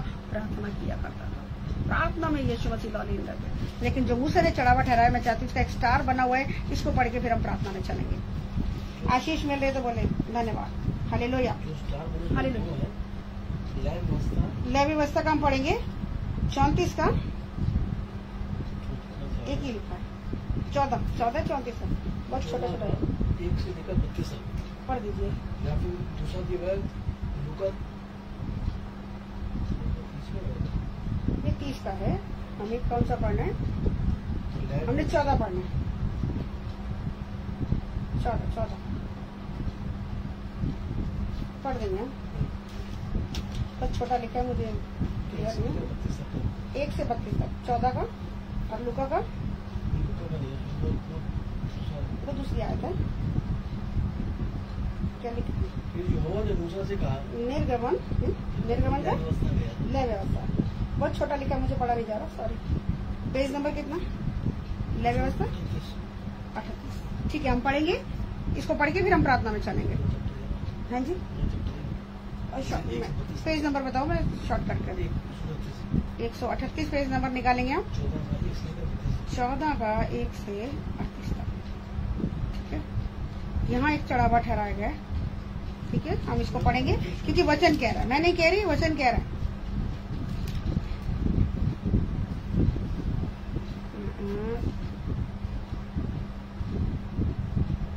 उसके 18 तो यहाँ शुद्ध होने की, कोड से शुद्ध ठहराया जाना। अगर हम इसको पूरा पढ़ेंगे तो बहुत समय लग जाएगा, लेकिन अगर हम मेन पढ़े 1 से 4 तक पढ़ो, पहले 5 तक पढ़ दीजिए और उसके बाद 18 पढ़ेंगे। यहोवा ने मूसा से कहा, और इसको बाद में आप लोग आराम से पढ़ लीजिएगा। यहोवा ने मूसा से कहा, यहोवा ने, ये किसने कहा है? परमेश्वर ने मूसा को बोला है जी। कोड़ी के शुद्ध ठहराने की व्यवस्था ये है, कोड़ी के शुद्ध ठहराने की व्यवस्था ये है कि याजक के पास पहुंचाया जाए। किसके पास पहुंचाया जाए? याजक के पास। हाँ, जो आपको सिखाने वाले लोग हैं उनके पास पहुंचाया जाए। कौन? कोड़ी व्यक्ति। और यहाँ कोड किसकी बात हो रही है? यहाँ कोई फिजिकल कोड नहीं है, लेकिन पाप हमारा क्या है? कोड को दिखाता है। और कोड़ी व्यक्ति को पुराने टाइम में आम पब्लिक के साथ रहने की इजाजत नहीं थी, अनुमति नहीं थी। कह सकते कि उसे रिजेक्शन का सामना करना पड़ता था। और कोड जिसको होता था उसकी बॉडी सेंसलेस हो जाती है ना, उसकी चमड़ी ठंडे गर्म को टच करने को नहीं पहचान पाती। कोड़ी को काट डालो, जला दो, उसको पता नहीं लगेगा। उसकी स्किन की, उसकी टच करने की थेरेपी उसकी जो क्षमता होती है, उसको छूने का एहसास नहीं होता। ठंडे गर्म का एहसास उसको खत्म हो जाता है। कोड़ी को क्या करना पड़ता है? जब समाज से अलग निकाल दिया गया तो रिजेक्शन का सामना करना पड़ता है। हो सकता है आज आपकी जिंदगी में आपको रिजेक्शन का सामना करना पड़ रहा है। रिजेक्शन बोले तो विरोध का सामना करना पड़ रहा है। आपको रिजेक्ट किया जा रहा है, आपको भीड़ में से निकाला जा रहा है, आपको तुच्छ समझा जा रहा है, आपको कम समझा जा रहा है, या आपको कम आंका जा रहा है। वो परिवार में हो सकता है, आपको समाज में हो सकता है, कहीं पर भी, आपको नौकरी में, बिजनेस में, कहीं पर भी, रिश्ते नातों में कहीं आपको अगर कम आंका जा रहा है। क्या है ये कोड है। ये कोड है, ये पाप का कोड है जिसको आज भी बहुत सारे लोग सह रहे हैं। आज ये पाप का कोड पूरी तरीके से निकल नहीं पाएगा। आमीन। कितने लोग विश्वास करते हैं? मैं विश्वास करती हूँ आज ये पाप का कोड निकलेगा, क्योंकि यहाँ लिखा हुआ है कि जिसे परमेश्वर ने क्या कहा, मूसा को एक आज्ञा दी कि शुद्ध ठहराए जाने की व्यवस्था, ये एक व्यवस्था बता दी, और वो याजक के पास पहुंचाया जाए। और याजक छावनी के बाहर जाए, याजक छावनी के बाहर जाए, और याजक उस कोड़ी को देखे, उस कोड़ी को देखे। यदि उससे बाहर जाके कोड़ी को अंदर आने की इजाजत नहीं है ना। कैपेबिलिटी, योग्यता है ना, योग्यता नहीं कहेंगे उसको, हमें हमारी योग्यता से कम अगर आंका जा रहा है। हम एबल तो हैं, लेकिन हमें तुच्छ समझा जा रहा है। बहुत वचन भी कह रहा है जिसे राजमिस्त्रियों ने निकम्मा जाना। टैलेंटेड, मल्टी टैलेंटेड लोग कह रहे हैं अरे ये तो कुछ है ही नहीं, लेकिन परमेश्वर का आत्मा कह रहा है उसे ही मैंने कोने का पत्थर बना दिया। आमीन। परमेश्वर कोने का पत्थर बनाएगा। अगर आप कम आगे गए, परमेश्वर एक राइट टाइम पे लाएगा। लेकिन यहाँ रिजेक्शन की बात हो रही है, किसी भी बात से आपको रिजेक्ट कर दिया, चलो फेल, एक तरफ अयोग्य हो आप अयोग्य हो, अयोग्य ठहराया जाना। शाऊल को परमेश्वर ने क्या किया? अयोग्य जाना, इसलिए उसको राजा के पद से हटा दिया। आज आपको और मुझको लोगों ने बहुत से बातों में, बहुत से कामों में हमें क्या ठहराया? अयोग्य ठहराया। हमने जबकि अच्छा काम करके दिया, हमें शाबाशी मिलनी चाहिए थी, हम ऐसी उम्मीद लगा रहे थे कि शाबाशी मिलेगी, पर वहां से तो अयोग्य समझा जा रहा है। भाई तुमने तो किया ही नहीं अच्छा, चलो एक तरफ। ये कोड ऐसे रिजेक्शन की तरह। रिजेक्शन अगर जीवन में है, शायद फिजिकली कोई कोड नहीं हुआ, ये बीमारी नहीं हुई, लेकिन पाप का अगर कोड है, अगर आप रिजेक्शन को सह रहे, आपकी बॉडी, आपकी मतलब प्रार्थना स्वीकार नहीं हो रही, आपकी बॉडी अगर सेंसलेस हो गई, आपकी लंबी बीमारी चली आ रही है, तो आज ये वचन आपके लिए, आज परमेश्वर आपके उस पाप के कोड से आजाद करने जा रहे हैं। आपकी लंबी समय की बीमारी आज जाने वाली है, क्योंकि आप जब वचन के अनुसार चलेंगे, सुनकर उसके अनुसार करेंगे, परमेश्वर का आत्मा काम करेगा। और यहाँ लिखा कि परमेश्वर ने क्या कहा कि तू क्या कर, बाहर जा। कोड़ी को अंदर आने की इजाजत नहीं। याजक क्या करेगा? बाहर, छावनी के बाहर जाकर कोड़ी को देखे, और यदि उस कोड़ी की व्याधि चंगी हुई हो, अगर वो बीमारी, कोड़ की बीमारी अगर चंगी हुई है, तो याजक आज्ञा दे, तो फिर याजक आज्ञा दे शुद्ध ठहरने वाले के लिए, शुद्ध ठहराने वाले के लिए 2 शुद्ध और जीवित पक्षी, जिसकी प्रार्थनाओं के द्वारा शुद्ध ठहराए। याजक की प्रार्थना के द्वारा जब वो ठीक हो रहा है, तो कह रहा शुद्ध ठहराने वाले का। तो शुद्ध किसको ठहराने के लिए प्रभु ने आज्ञा दी थी? याजक को। तो जो उसके लिए दुआ प्रार्थना कर रहा है, जो उसके लिए चढ़ावा चढ़ा रहा है, उसके लिए क्या करना है? शुद्ध ठहरने वाले को नहीं लिखा, याजक को आज्ञा दी कि शुद्ध ठहराने वाले के लिए 2 शुद्ध और जीवित पक्षी, 2 शुद्ध और जीवित पक्षी, देवदारू की लकड़ी, हाँ जी, लाल रंग का कपड़ा और जूफा ये सब लेकर जाए। हाँ, जूफा लेकर जाए, जीवित पक्षी लेकर जाए, और लाल रंग का कपड़ा लेके जाए। यीशु का लहू हम यहाँ पे नहीं लिया, हम इसको देखते हैं। जूफा लेकर जाए, छिड़के उसको, जूफा से लहू से भिगो के छिड़क रहे हैं। हाँ, और क्या करे? और याजक आज्ञा दे, और याजक आज्ञा दे, एक पक्षी बहते हुए जल के ऊपर मिट्टी के पात्र में बलि किया जाए। हाँ, बलिदान चढ़ाना है वहाँ पर। अगर कोई कोड़ी आ गया, कोई पाप से भरा व्यक्ति आ गया, उसको क्या करना है? चढ़ावा चढ़ाना है। आज ये कबूतर और ये बलिया खत्म हो गई है, आज आपको और मुझको क्या करना है? परमेश्वर ने कहा एक मूसा को कि एक चढ़ावा ठहरा दे। परमेश्वर हमें कहता है धन्यवाद का बलिदान चढ़ा, लेकिन यहाँ सेक्रीफाइस करने को कह रहा है। सेक्रीफाइस क्या है कि आपको एक चढ़ावा, आपको एक स्पेशल ऑफरिंग देनी होती है वचन के अनुसार, ठीक है। और जीवित पक्षी को देवदारू की लकड़ी और लाल रंग के कपड़े और जूफा, इन सभी को लेकर एक संग उस पक्षी के लहू में जो बहते हुए जल के ऊपर बलि किया गया है डुबो दो। कोढ़ से शुद्ध ठहराने वाले पर 7 बार छिड़ककर उसको शुद्ध किया जाए। आज हमें इन सब चीजों की जरूरत नहीं है ना। आज हमें कोई बलि चढ़ाने की जरूरत नहीं, क्योंकि यीशु मसीह अब बलिदान हो चुके हैं। यीशु का लहू हमारे लिए काफी। यीशु का लहू लगा के आप और मैं इस बात से बच जाते हैं, ठीक है। और इसका 18वां पाठ देंगे। इसको पूरा पढ़ना, घर जाके इसको पूरा पढ़ना, क्योंकि अगर इसको पढ़ा तो बहुत लंबा खिंच जाएगा, ठीक है। लंबा चैप्टर। जो तेल याजक की हथेली पर रह जाए, हाँ, ऑयल लगाना। हाँ, यीशु का लहू वाले के सिर पर डाल दे। क्या करना है? अभिषेक का तेल लगा देना है।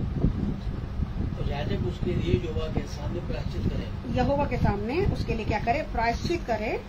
याजक पाप बलि को भी चढ़ाकर उसके लिए जो पाप बलि चढ़ाकर एक जो चढ़ावा ठहराया है परमेश्वर के आगे चढ़ा के, परमेश्वर ये अब बलिदानों की जरूरत नहीं है, इसके भी यहाँ पर जितना इसको करना चाहिए था उतने का ये अमाउंट ले आया, ये भेंट ले आया। तो इस स्पेशल ऑफरिंग को लेकर आया। इसको मैं क्या कर रहा हूँ? तुझे भेंट चढ़ा रहा हूँ परमेश्वर। ये ऑफरिंग मुझे नहीं दी गई, तुझे दी गई। और उसका चढ़ावा, उसकी पाप बलि को भी चढ़ाकर उसके लिए क्या करना है?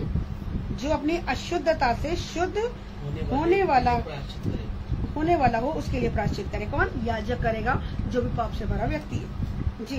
और उसके बाद होम बलि पशु का बलिदान करके, होम बलि पशु का खाने की चीज चढ़ावा चढ़ा के, और अन्न बलि समेत वेदी पर चढ़ाए। हाँ, याजक उसके लिए प्रायश्चित करे और वो शुद्ध ठहरेगा नहीं, ठीक है। इस वाले चैप्टर को आराम से बाद में पूरा पढ़ना, मैं भी पढ़ूंगी इसको दोबारा से, ठीक है। और यहाँ वापस आ जाएंगे लूका में कि यहाँ पर मूसा ने क्या किया था? चढ़ावे को ठहराया था, और उसको क्या करना है? उसको चढ़ा दे, और फिर क्या हो? उसके ऊपर एक क्या हो जाए? गवाही हो जाए, जिसके ऊपर लोगों के ऊपर कि हमारा परमेश्वर पापों से शुद्ध करता है ना, और शुद्ध करते हैं और हमें चंगा करता है। और वो व्यक्ति शुद्ध ठहरेगा किसके द्वारा? परमेश्वर पिता के द्वारा। समझ आई तो बोले हालेलुया। तो आज से हमें क्या करना है? जब भी परमेश्वर का आत्मा आपको अगुवाई करे, है ना, हमने भी किया और हम आपको भी सिखा रहे, क्योंकि वचन में पढ़ रहे। लूका का अध्याय क्योंकि मैं पढ़ रही थी, और इसी चैप्टर से प्रभु ने, ये हमारे लिए शिक्षा है। क्या है? शिक्षा। और शिक्षा को हमको छोड़ना नहीं है। तो परमेश्वर ने जो भी मूसा को आज्ञा दी थी, क्या कर?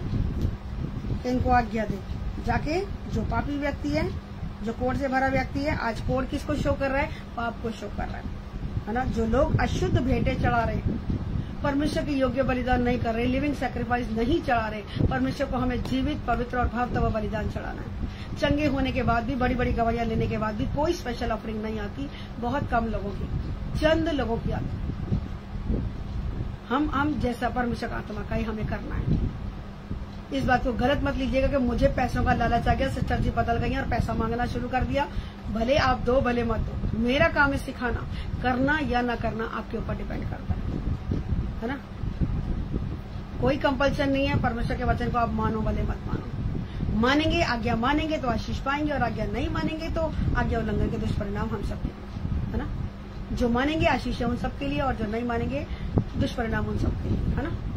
मैं किसी को डरा नहीं रही, समझा नहीं, सिर्फ बता के छोड़ रही हूँ। तो परमेश्वर ने वचन को पढ़वाया मुझे।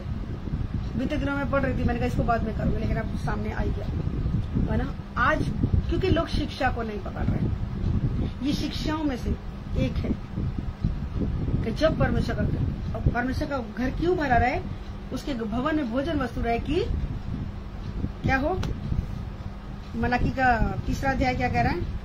अपने सारे दशमांश मेरे भंडार में लेकर आओ कि मेरा भवन भरा रहे, कि किसी भली वस्तु की घटी ना हो। जब भवनों में भरपूरी से होगा तभी तो भवनों से आगे जाएगा ना, है ना। परमेश्वर की महिमा होगी। देखो भाई, इस जगह से तो परमेश्वर का नाम उठ रहा है, परमेश्वर की महिमा हो रही है।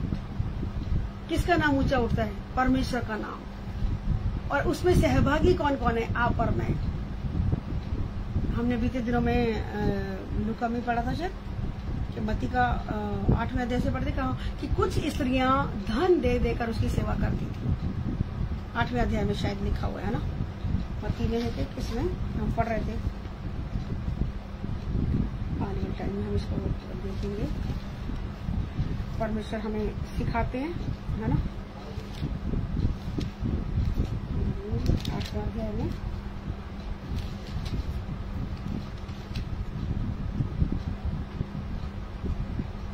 जहाँ हम वो पापिन स्त्री के बारे में पढ़ रहे थे, वहीं पर वो लिखा हुआ है उसके साथ में। हाँ, ये रहा लूका 8 में हम सीख रहे थे ना, यीशु की शिष्याएं, उनकी जो सेविकाएं थी। इसके बाद यीशु वो है नगर नगर में, लूका 8 में मैं पढ़ रही हूँ कि यीशु के बारे में लिखा है कि इसके बाद वो नगर नगर और गांव गांव में प्रचार करता हुआ और परमेश्वर के राज्य का सुसमाचार सुनाता हुआ फिरने लगा। और ये 12 उसके साथ थे, चेले उसके साथ थे। और कुछ स्त्रियां भी थी जो दुष्ट आत्माओं से और बीमारियों से छुड़ाई गई थी। और वो ये है मरियम जो मगदलिनी कहलाती थी, जिसमें से 7 दुष्ट आत्माएं निकली थी, और हेरोदेस के भंडारी खुजा की पत्नी योअन्ना और सुसन्ना और बहुत सी अन्य स्त्रियां, ये अपनी संपत्ति से उसकी सेवा करती थी। किसकी सेवा करती थी? यीशु मसीह की, अपनी संपत्ति दे देकर, है ना। बहुत सी बहनें हैं जो समय सेवा में हाथ बटाती हैं, सामान देकर, हाथ बढ़ाकर, जिस तरीके से भी, ये क्योंकि परमेश्वर का तरीका है।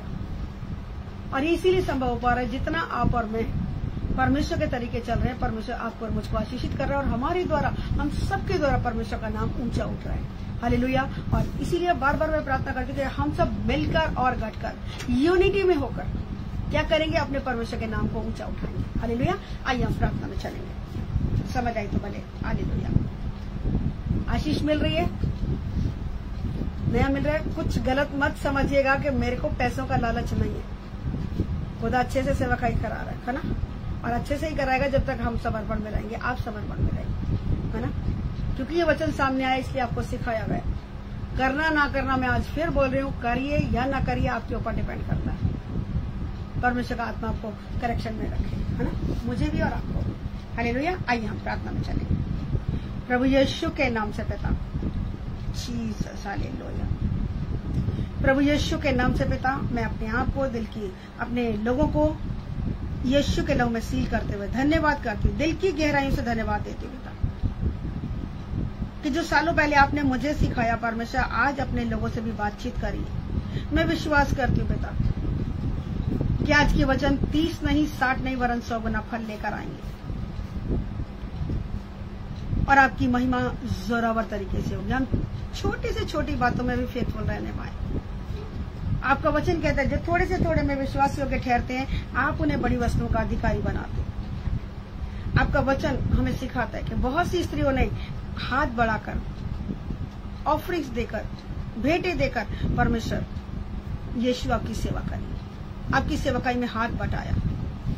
आप कभी ना बदलने वाले परमेश्वर, मैं विश्वास करती हूँ जो लोग इस काम में सहभागी हैं, ऑलरेडी जो कर रहे हैं, परमेश्वर आशीष देना उनको, और जो नहीं कर रहे उनसे भी बातचीत करना, परमेश्वर सिखाना। हम में से हर एक को आप सिखाने के लिए आए, जहाँ कहीं कमी है। क्योंकि वो धनी युवक जब भागता हुआ आया कि मैं उद्धार पाने के लिए क्या करूं, और यीशु ने कहा कि मेरी आज्ञाओं को मानना। उस युवक ने कहा, ये तो मैं बचपन से करता आया हूँ। लेकिन यीशु मसीह ने कहा कि तुझ में एक बात की घटी है कि तू अपना सारा धन बेचकर कंगालों को दे दे और मेरे पीछे हो जाए। और वो युवक, उसका चेहरा उतर गया और वो उदास होकर वहां से चला गया। प्रभु, देना जब हम रोकते हैं तो बहुत बार अपने उद्धार को खो देते हैं। आज किसी का उद्धार खोने ना पाए परमेश्वर। देने में हम कंजूस ना हो परमेश्वर, क्योंकि देना हमें आपका स्वभाव दिखाता है। देने के द्वारा हमारा प्रेम प्रकट होता है परमेश्वर। हम किससे कितना प्रेम करते हैं परमेश्वर, जब हम उसको देते हैं तो हमारा प्रेम प्रकट होता है। हम आपसे कितना प्रेम करते हैं, यीशु से हम सब कितना प्रेम करते हैं। परमेश्वर हम में से हर एक को ये बात सिखाने के लिए कि हम अपनी मुट्ठी को बंद ना रखें। हमने अगर आशीषें पाई है तो हम आशीष देना भी जाने परमेश्वर, जैसा आपका वचन सिखाता है। यदि कोई पाप में था, उसके पाप क्षमा हुए, तो परमेश्वर जो स्पेशल ऑफरिंग आपने मूसा के द्वारा ठहराया चढ़ावा, उसको चढ़ाने में हम सबकी आप सहायता और मदद करेंगे। मैं धन्यवाद देती हूँ आपके वचन से, ना तो हम दाएं मोड़े ना बाएं मोड़े, ताकि जिस काम में भी हाथ डाले हमारे हाथ के काम सफल हो और हम प्रभावशाली हो, हम शिक्षा को पकड़े रखें परमेश्वर, क्योंकि आप ऐसे लोगों से प्रसन्न होते जब हम जीवन को पकड़ते, क्योंकि जीवन यही है हमारा, जब हम आपकी शिक्षाओं को पकड़ते हैं। मेरी शिक्षा को सुनो।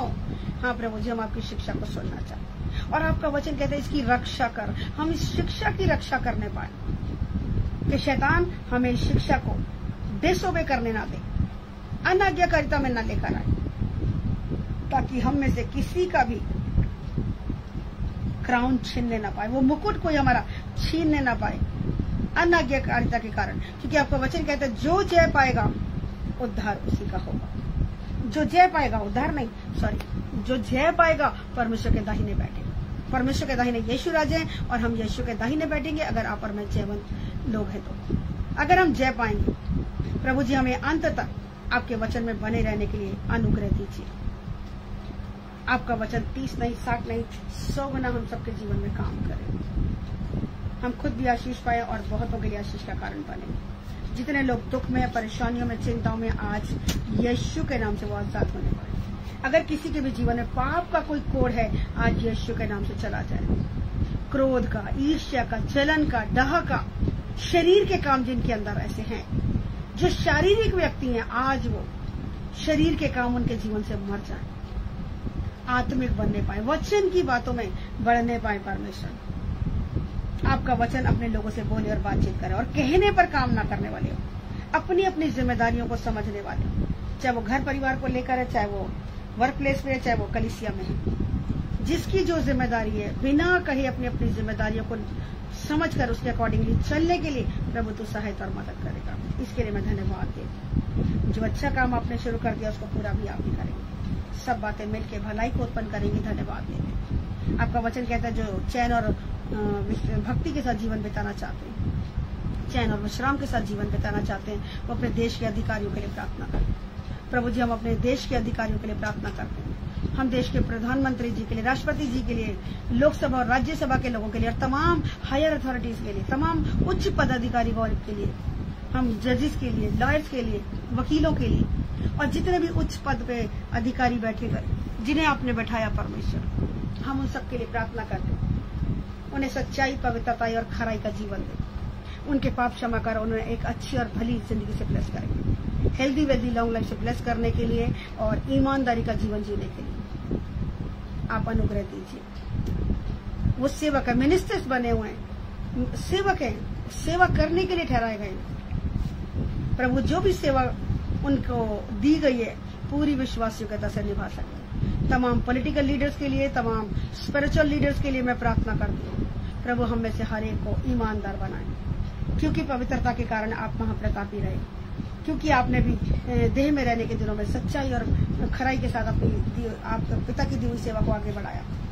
हमारे अंदर भी ये क्वालिटीज भरने के लिए मैं धन्यवाद दूं। जो भी हमारी जिम्मेदारियां हमारे परिवार को लेकर, हमारे घर को लेकर, हमारे वर्क प्लेस को लेकर, चर्च को लेकर, कलीसिया को लेकर, जहाँ कहीं जो जिम्मेदारी है, हम में से हर एक को फेथफुल बनाए परमेश्वर। हम थोड़े से थोड़े में विश्वासियों के ठहरे ताकि हम बड़ी वस्तुओं के अधिकारी बनाए जाए। ऐसा होने के लिए आप सहायता और मदद करेंगे। धन्यवाद देती हूँ। इजराइल देश के लिए, यरूशलेम देश के लिए हम प्रार्थना करते हैं। तेरा बुद्धि, तेरा ज्ञान, तेरी समझ का आत्मा वहाँ के भी अधिकारियों के जीवन में काम करे और ऐसी योजनाएं बनाए जिसके द्वारा देश के लोग परमेश्वर दिन दुगनी और रात चौगनी तरक्की पाए। तेरा देश मनोहर देश होगा परमेश्वर। जिस देश में आपने मुझे रखा, जिस देश में इजराइलियों को रखा है, यरूशलेम इजराइल देश के लिए, उनके लोग वहाँ के लोगों के लिए वो देश के लिए वो लोग, और हम अपने देश के लिए, भारत देश के लिए, हम सब ब्लेसिंग का चैनल बने परमेश्वर।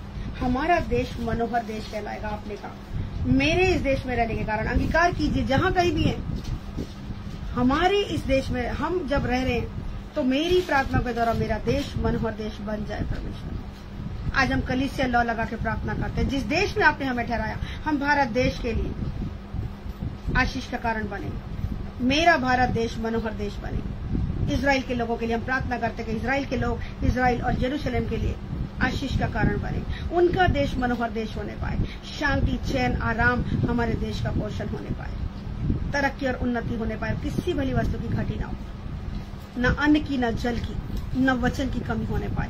भरपूरी से हमारे लोगों की भूख और प्यास बढ़ाने के लिए और उन्हें तृप्त करने के लिए पिता जो अच्छा काम आपने शुरू कर दिया उसको पूरा भी आप करेंगे। धन्यवाद देती हूँ पिता कि आपने हमारी प्रार्थना को सुन लिया, उत्तर दे दिया, सारी बातें मिलकर भलाई को उत्पन्न करेंगी, इसके लिए मैं धन्यवाद देती हूँ। विश्वास करती पिता जो अच्छा काम आपने शुरू किया उसको पूरा आप करेंगे, सारी बातें मिलकर उनके लिए जो आपसे प्यार करते हैं भलाई को उत्पन्न करेंगी। मैं धन्यवाद देती हूँ, धन्यवाद करती हूँ बेटा, धन्यवाद करती हूँ। हमारे मांगने से ज्यादा और सोचों से कहीं बढ़कर अच्छा काम जो आपने शुरू कर दिया, हमें से हर एक के व्यक्तिगत जीवन में जो शुरू कर दिया उसको पूरा भी आप करेंगे। ये ना तो मेरे बल से होगा, ना तो मेरी शक्ति से होगा, लेकिन आपकी आत्मा के द्वारा हो चुका है परमेश्वर। मैं धन्यवाद देती हूँ, हमें से हर एक के जीवन में ऐसा काम करेंगे कि हम सब अपने भारत देश के लिए, दिल्ली शहर के लिए, अपनी कलीसिया के लिए, अपने परिवार के लिए, अपने घराने के लिए और खुद अपने लिए हम बड़ी, अपने परिवार के लिए, अपने पार्टनर के लिए, अपने बच्चों के लिए हम बड़ी ब्लेसिंग का चैनल बने। हमारे घराने के लिए हम बड़ी ब्लेसिंग का चैनल, हम कलीसिया के लिए बड़ी ब्लेसिंग का चैनल। प्रभु वो गुण हमारे अंदर भरने के लिए, उन योग्यताओं से हमें भरने के लिए, अपने गुण प्रकाशनों से भरने के लिए, वचनों से भरने के लिए, दीनता नम्रता की आत्मा से भरने के लिए पिता मैं दिल की गहराई से धन्यवाद करती हूँ।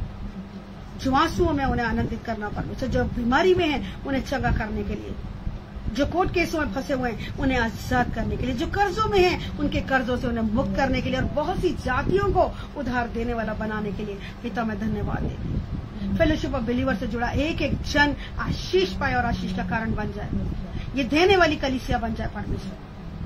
जबकि बहुत से लोगों को देना है परमेश्वर, आप हमारी सहायता मदद कर रही हैं। आप बोने के लिए बीज देते और खाने के लिए भोजन देते हैं मेरे परमेश्वर। मैं धन्यवाद देती हूँ। जहाँ कहीं भी बोना है, जहाँ कहीं से फोन कॉल आए वहां तक पहुंचने में आप सहायता और मदद करेंगे। मैं धन्यवाद देती। ये बोने का समय, अपनी रोटी आपका वचन कहता है कि 7 नहीं वरन 8 लोगों को बांट दे, क्योंकि तू नहीं जानती, सुबह भी बो, दोपहर भी बो, सांझ भी बो, तू नहीं जानती कौन सा बीज फल लेकर आएगा।